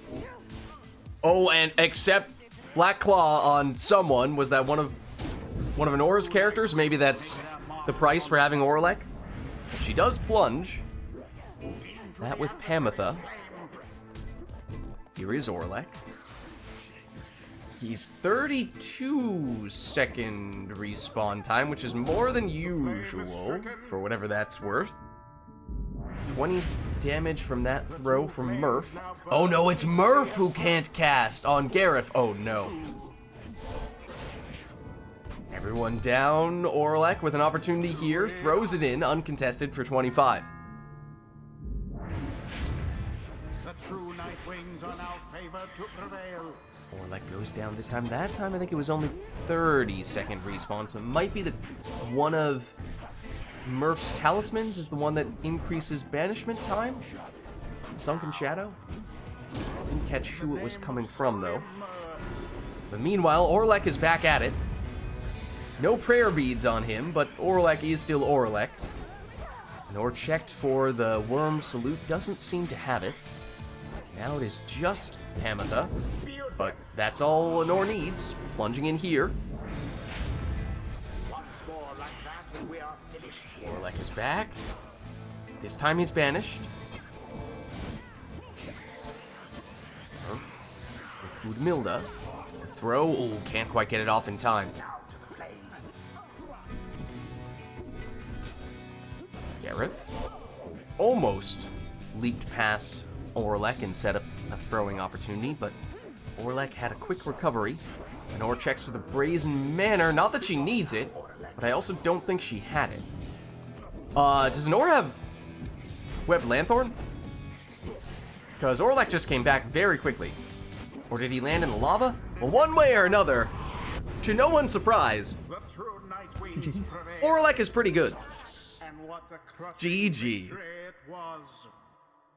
Well played, you two. Oh, was the worm? You had the worm mastery for it. That must have been it.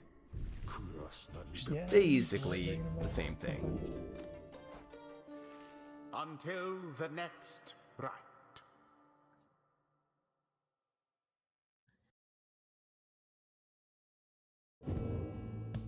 Alright, well, we'll turn Customize back on. We'll set ourselves back to random stage, unless there is anything you guys would like for us to do for the next one, in which case, let us know.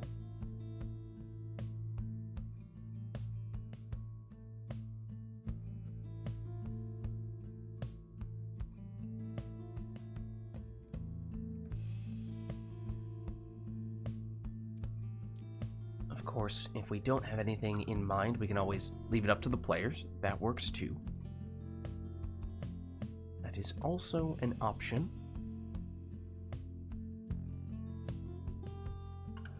Not seeing anything here, though, so why don't we hop back in? This time, of course, no customize off, so we will have the players taking what they'd like. The Night Wings shall now face Reach of the Gold. true Night Wings. I feel like there's at least one arena we... Well, are there any arenas we haven't seen today? Conduct the rites. Have we seen the Isle of Kalamer? Maybe early on?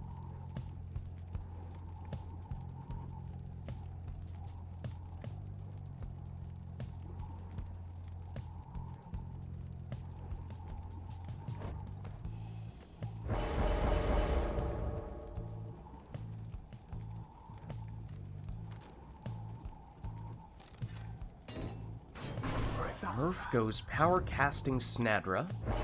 That's his lead. Which Honor answers with a Power Casting Headwind, fittingly enough. I mean, I guess you could argue this is the Nomad Arena. It is where you first encounter the Accusers. Maybe kind of fitting that both players lead with a legendary talisman on a Nomad. Volfred. No, it's Volfred in the second spot for Murph. Oh, hold on just a second, though. Murph went with Typhoon Bottle.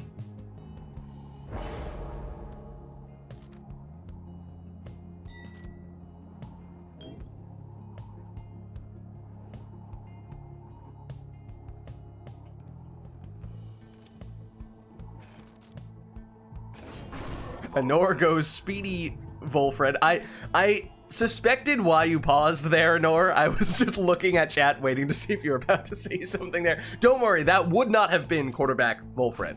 Obviously, if you had started to do that, then I would have immediately prevented you from doing so and reset the match. But it's okay, you went in the opposite direction. Speedy Volfred very much is a thing. So is Speedy Tizo, at least on this occasion.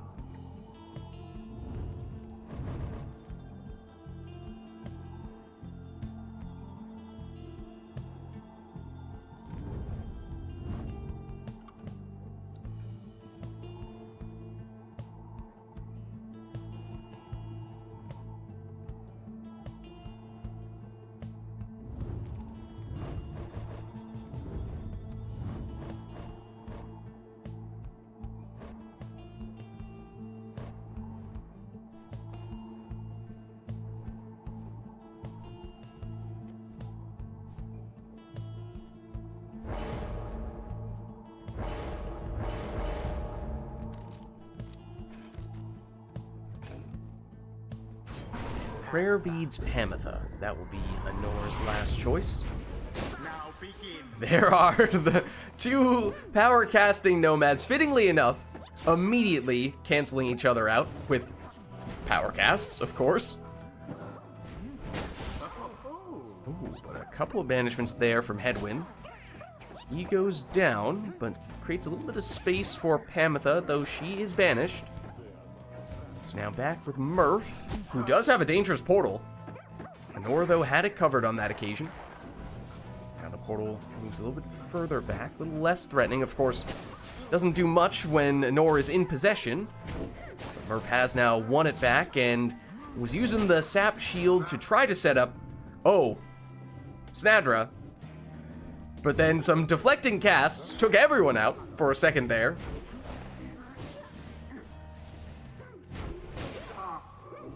Snadra for Murph. There's the shield.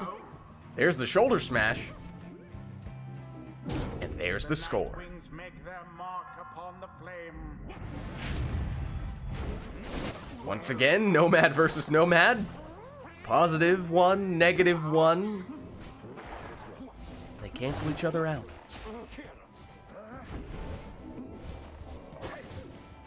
So much for Wilfred. Headwind cancels himself out on that occasion. Nor gets the block. Good. Ooh, and Murph just barely sneaks through there. For a second, it looked like Nor was going to get the block, but I think that Murph was just quick enough to sneak past. Pamitha banished.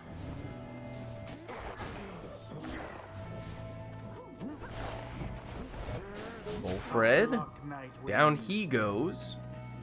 Does mean that there's no one back defensively, at least for a few seconds there for Murph, except with the Typhoon bottle. Anora wasn't really able to do much with that opportunity, as is the case here. Is Anora close enough? Is she quick enough? Not quite.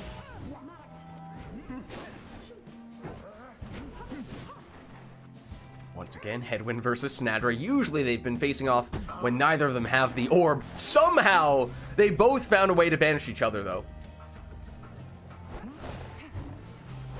And Anora finds a way through here, plunging for 20.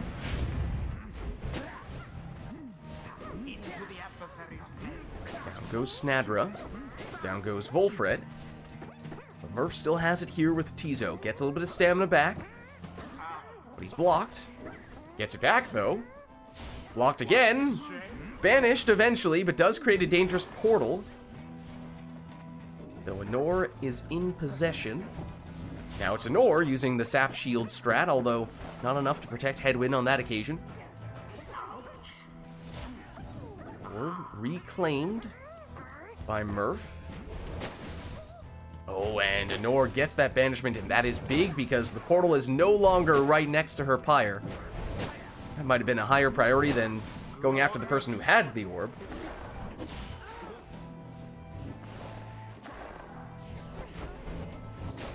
Anora takes out the sapling, as one can do, using the harp cast. Typhoon bottle active once again. Murph getting some big value out of that. It's definitely been a thorn in Anora's side here. But Anora gets the interception. Oh, orb inadvertently hits her Pyre and bounces way out. With the fell swoop helping Anora on that occasion. Getting that casting aura from her harp. That time the orb inadvertently hitting Murph's Pyre and bouncing out.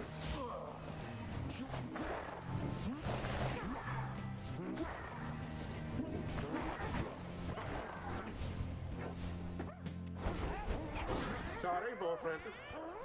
Murph trying to find a way through. Can't do so, but does set up another dangerous portal.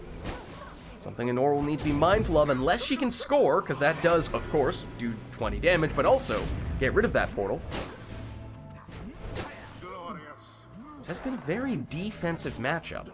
The Saps, the Nomads. Harp might not usually think of as a very defensive character. Imps often are, but the way Nor set up her harp with the Fell Swoop, a little more defensively oriented. There's been a lot of banishments, a lot of shields, a lot of auras, not a lot of scores, but Anor breaks the trend here, even with the Typhoon Bottle active, still able to get in. Seem to be falling behind. Shield not enough to protect Snadra on that occasion. Now just Tizo. Might be all that Murph needs. Charges up the throw, but that's not going to do. Down he goes, but once again he's setting up a dangerous portal, and that might just be the type of trick that Murph needs. As he can make a move with Tizo, but in doing so risks losing that portal. But he'll take that if it means plunging for 25. It seems the Night Wings are Once a bit again, ahead. the Nomads immediately power cast each other into oblivion.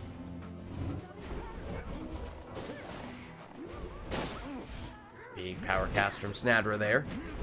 Of course, Hedwyn had something to say about that, though. Now, Nor does not have the Typhoon Bottle or the Numbing Gust, so if Nor is defenseless, then she does not have that same sort of security net that Murph has. Although, speaking of security nets, Murph did not have one there, as no one was in position to stop Anor's harp from plunging.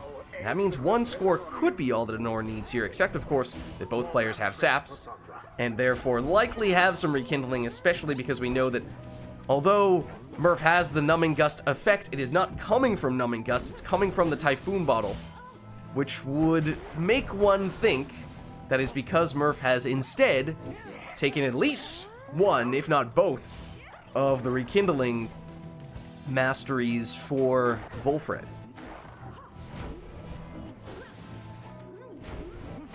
Here's Anor's Volfred.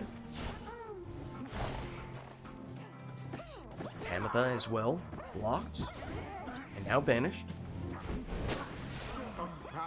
Oh, and suddenly an opening here for Murph, and that's 25 damage, and you know what that means. It looks like sudden death, it probably technically isn't, but maybe we'll give them credit for it nonetheless.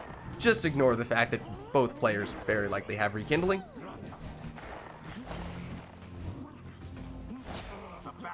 Anor unable to break through there with Speedy Volfred. Hedwyn clearing out a little bit of space. He goes down.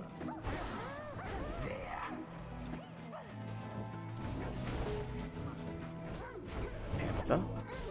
Shoulder smashed. Right? Sudden death-ish? Sudden death adjacent? Sudden death in spirit?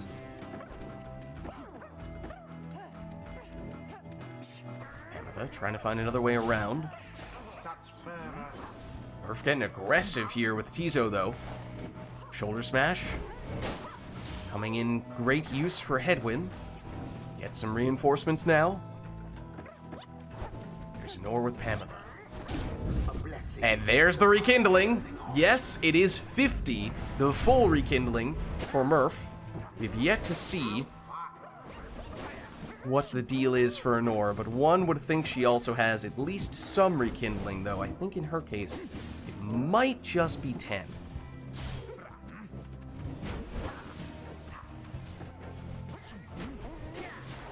Big cast there from Hedwyn, although the cast bounces back and takes him out in the process.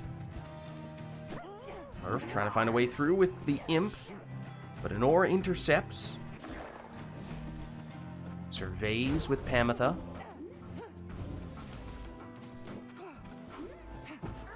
Wary of Snadra's shoulder smash. Tizo thinks about throwing, but he goes down to the exploding sapling. Oh, big banishment there from bouncing the cast back at Murph, but it did once again activate that Typhoon Bottle. Oh, super dangerous portal here for Murph.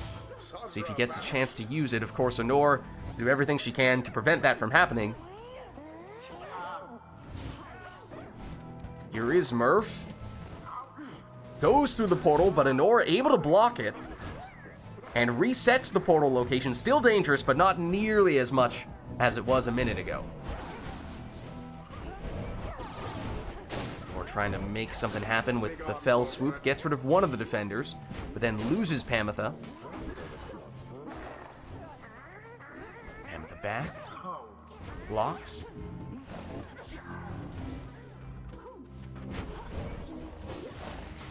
Now it's Volfred's turn.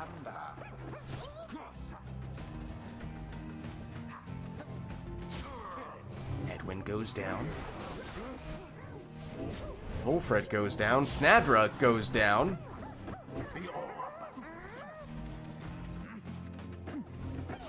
Edwin gives it up to Pamitha. Tries to hard push her way through, but Snadra still able to stop her. Double shoulder smash, though as we were saying before, Anor does not have any way to slow Murph down if she loses all of her characters, so that one was close. Murph can't make it through with Tizo, but again, there's always that threat of the portal.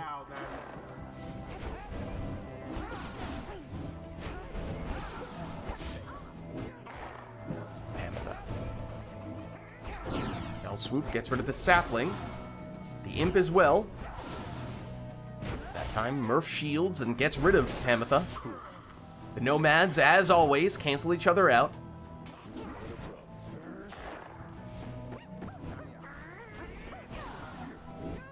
Portal resets, still relatively dangerous though. Ooh, Anor defenseless here for several seconds. Murph knows just needs a quick throw, and it is only 10 on Anor's rekindling. Oh, in fact, some leech, though. Oh, Murph could have actually stood to benefit from a more highly charged throw to get more life back for his Pyre. But of course, for Anor, it now means one score would likely deplete all of her Pyre life. The rekindling has happened for both players. Murph is loitering next to Anor's Pyre. But Anor on the attack. Murph still has Snadra, and with her, plunges in for the deciding score. Can you, if you full charge, can you leech more than they have health? I think you that's a good question, actually. I didn't think you could, that's why I quick threw it. That's a very good question. I'm actually not sure now that you bring that up. Call it leech. That's not based on like experience. Yeah, no, I honestly am not sure. Until the stars. I only realized that that was a potential thing when I saw that you gained life back after that score, and I was like, oh wait, there was leech potential from that. I thought about leech, but I was like, I don't think it matters. Anor says don't think you can leech more than the amount of health your opponent has.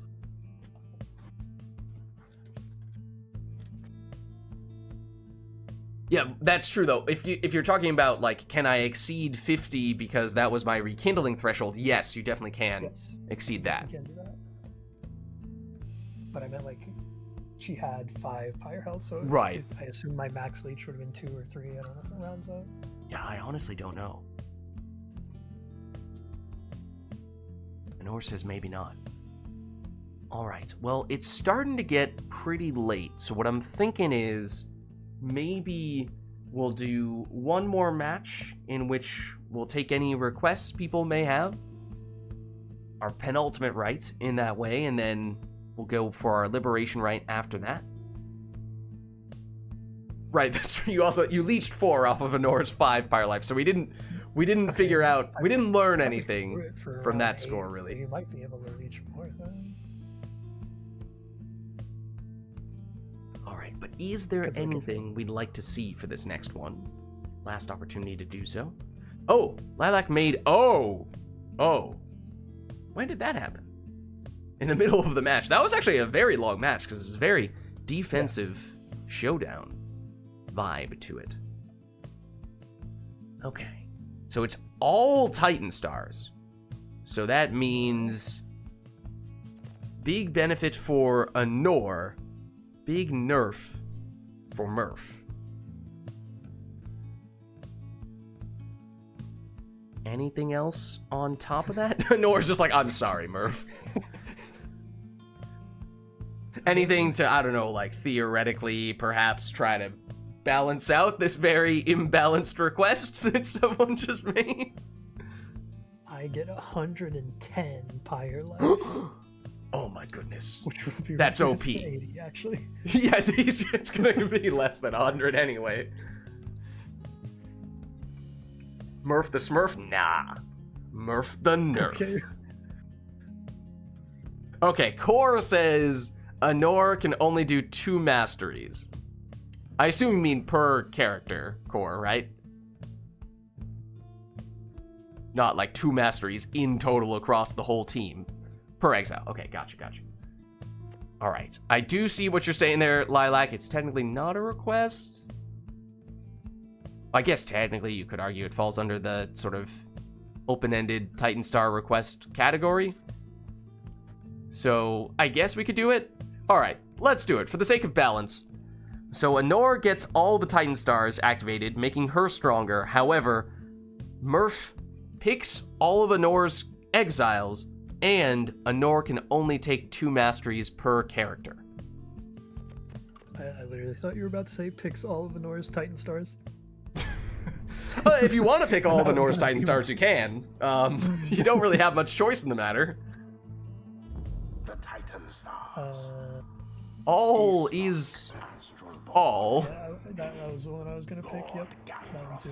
What about this one, right? Yeah, Maybe. probably What do you think about this one? Adonis the Locket. No, maybe here's what you do. You do this, and then you do this.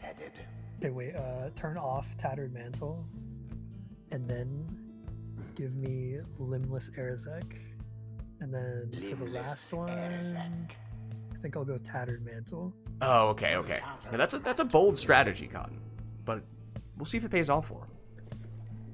The Nightwings shall take on the true Nightwings. Alright, so Anor is buffed in like a bazillion ways, Who shall conduct the rites? but Murph is going to choose Anor's exiles, and also Anor is limited to 2 masteries per exile, so we'll see how this all matches up balance-wise, if that roughly equates to having all the Titan Stars, or if one of those things is more significant. Not gonna lie, Murph, you started with just selecting 2 masteries. I was like, no, that's Anor, that's not you. Don't nerf yourself any more than you already have been. Alright, so now Murph, you pick here for Anor.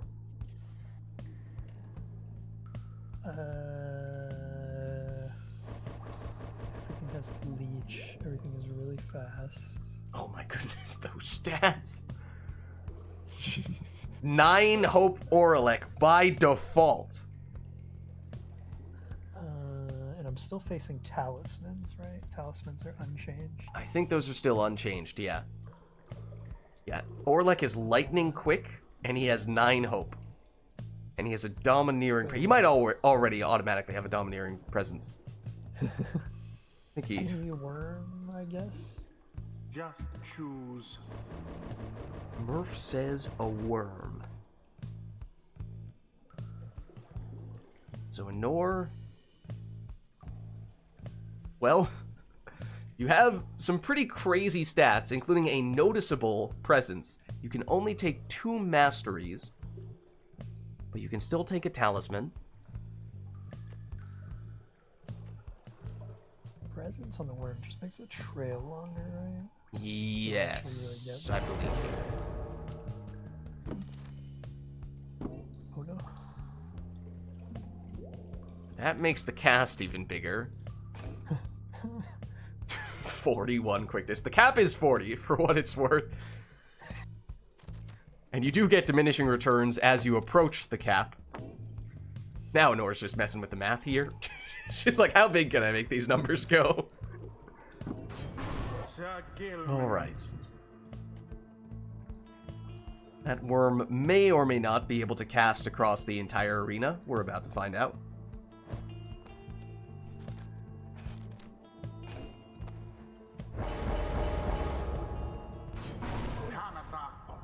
prayer beads on Pamitha for Murph. Now, Murph, once again, you are picking Anor's second exile. I'm gonna go with a worm. Another worm.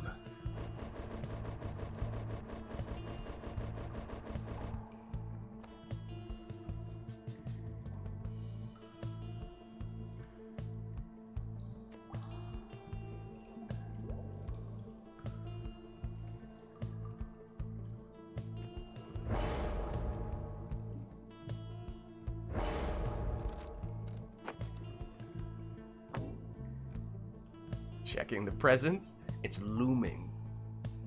Actually, I don't know if like single worm respawning would take precedent over Six Shoulders respawning everybody. That's an Kind interesting of my thought question. process is I'd rather one worm come back than the whole team. But I actually don't know which happens.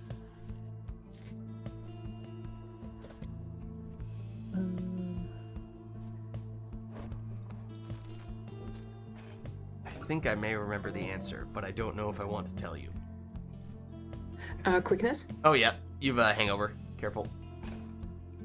Yeah, I was trying to take the talisman off him.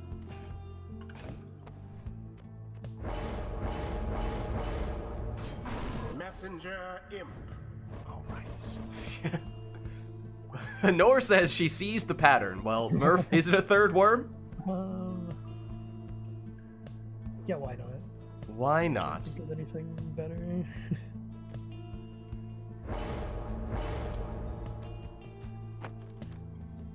Titan. Exile. Here we go.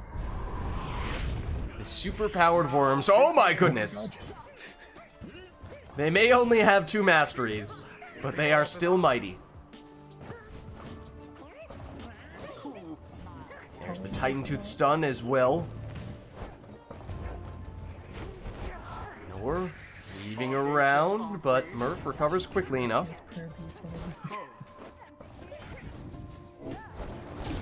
The true Nightwing's The mighty worms. It is Murph who's first to score against those mighty worms. I can't approach. There's a gigantic worm trail my way. Turns out the worms do have a mighty aura. It is once again 30 damage score here from Murph. It is not the worms. Murph blocks, but then banishes one defender and able to follow that up with a plunge here.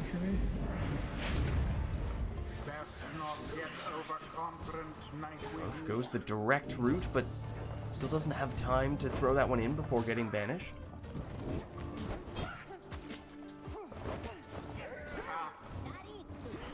There goes the harp. Lady River, banished here. But that is the huge casting worm. Not sure Nor meant to plunge there, but she does have automatic built-in prayer beads for all characters, so it doesn't matter too much. 30 damage plunge there for Murph, though, and means that a couple scores away here from Murph, except that Nor does have built-in leech on all of her characters as well, courtesy of the Titan Stars. So the math can change. Here's the Titan Tooth, stunning Murph.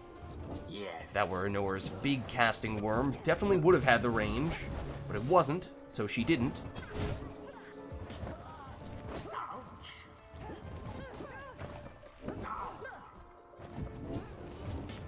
Murph with Pamitha. Through the portal. Tries to push through, but gets banished in the process instead. Gilman, his throw. It is unblockable, so that is still one benefit to throwing, so that's good for 16. Does leech back a little more Pyre life in the process. Which Nor can also do here, but with Stubborn Flame, the damage is reduced.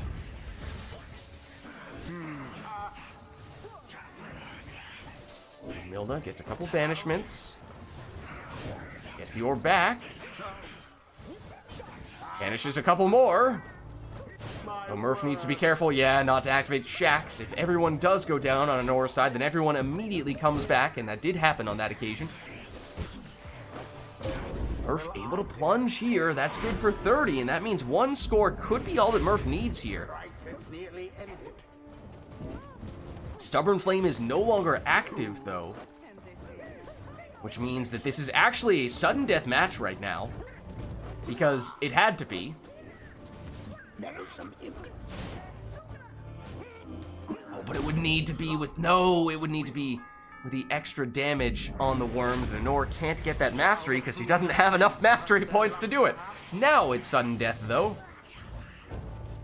Despite the leech that Anor just had. I think that was Shax triggering again, but here is Murph with the winning plunge. GG. GG. Well played, you two. Maybe it was balanced, after all. The rite is I'm complete. getting to pick the exiles, I think maybe it's even my favorite a little bit. Alright, well If I played, pick you like two. 3 different exiles, the it would have been a lot harder. Right. Nor's like, no, my only weakness. How did you know? Well played, well played. Now we do have to either exit versus mode or do the whole start and immediately close match to get rid of the hangover here from Titan Stars. Oh, except I need to deactivate the Titan Stars first. That would probably help. The Titan Stars.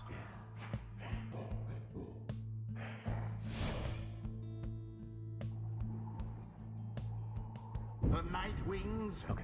Should be good now.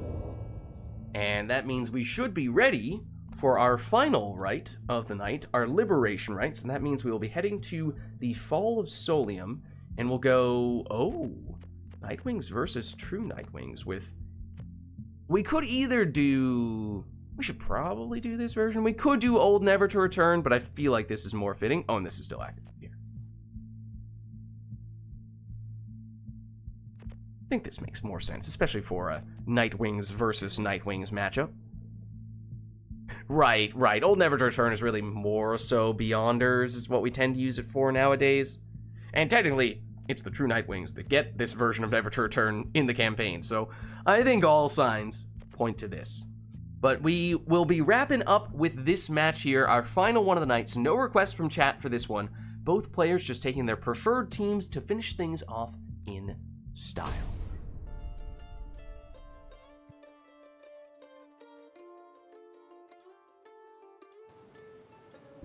Good evening, exiles.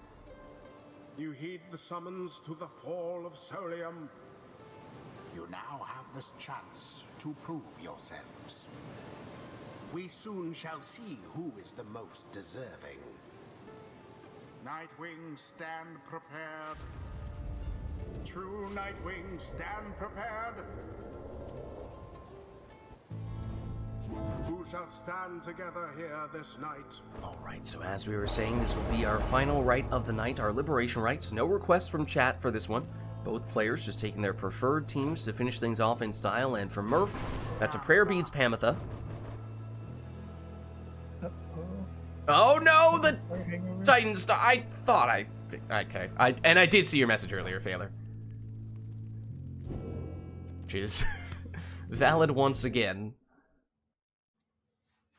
If you take a quickness talisman and Titan Star Hangover, can you get -10 quickness on a demon? I didn't see in that moment if that might have been the case. Alright, well, first try!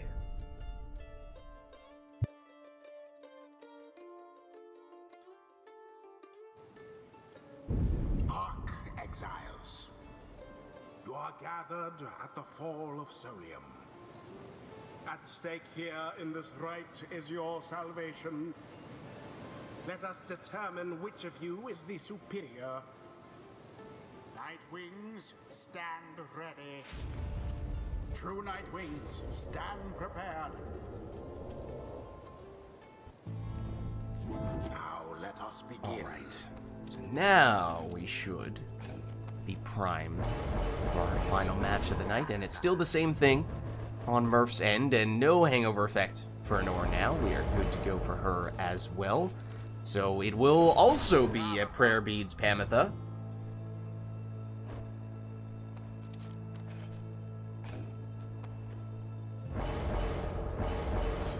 Speedy Jody in the second spot for Murph.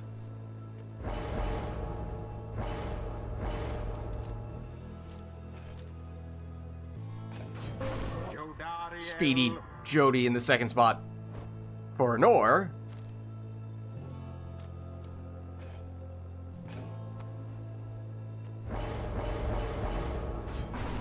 Webbed Lanthorn Tizo is Murph's final selection.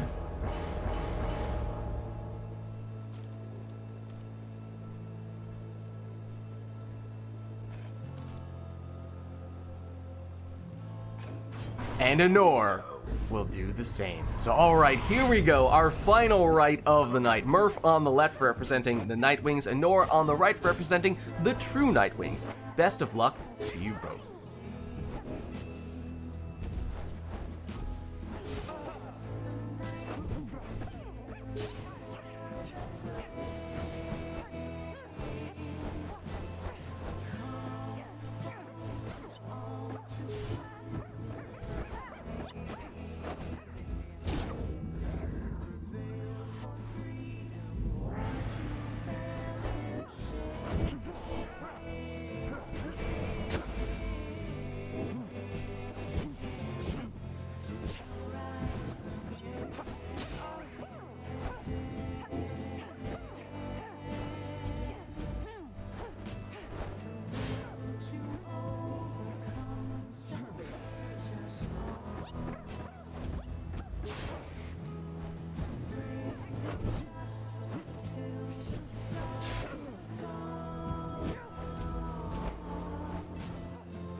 Tizo banished.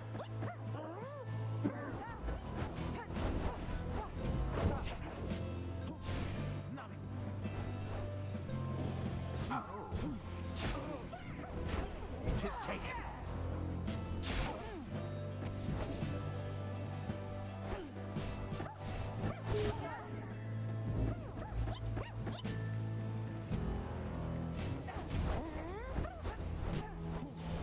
deftly thwarted the drive.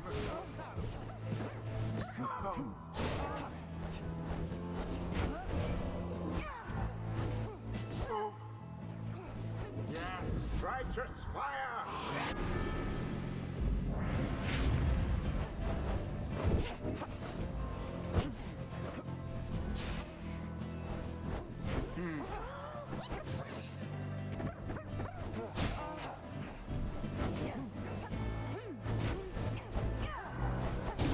Tis what the scribes ordain. The orb.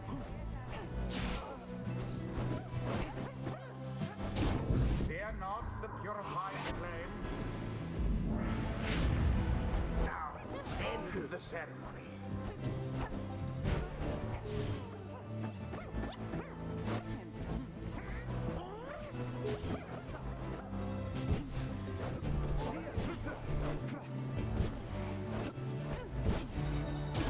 That Pyre's flames grow weak.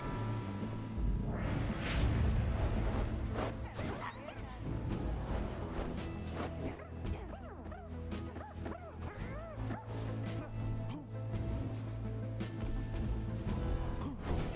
Ha! Ah, yes.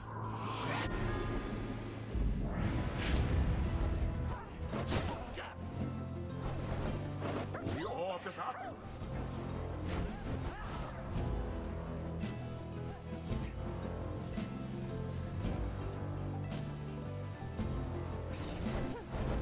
And there it is, at last. And there it The is. true Night Wings prove GG. their worth.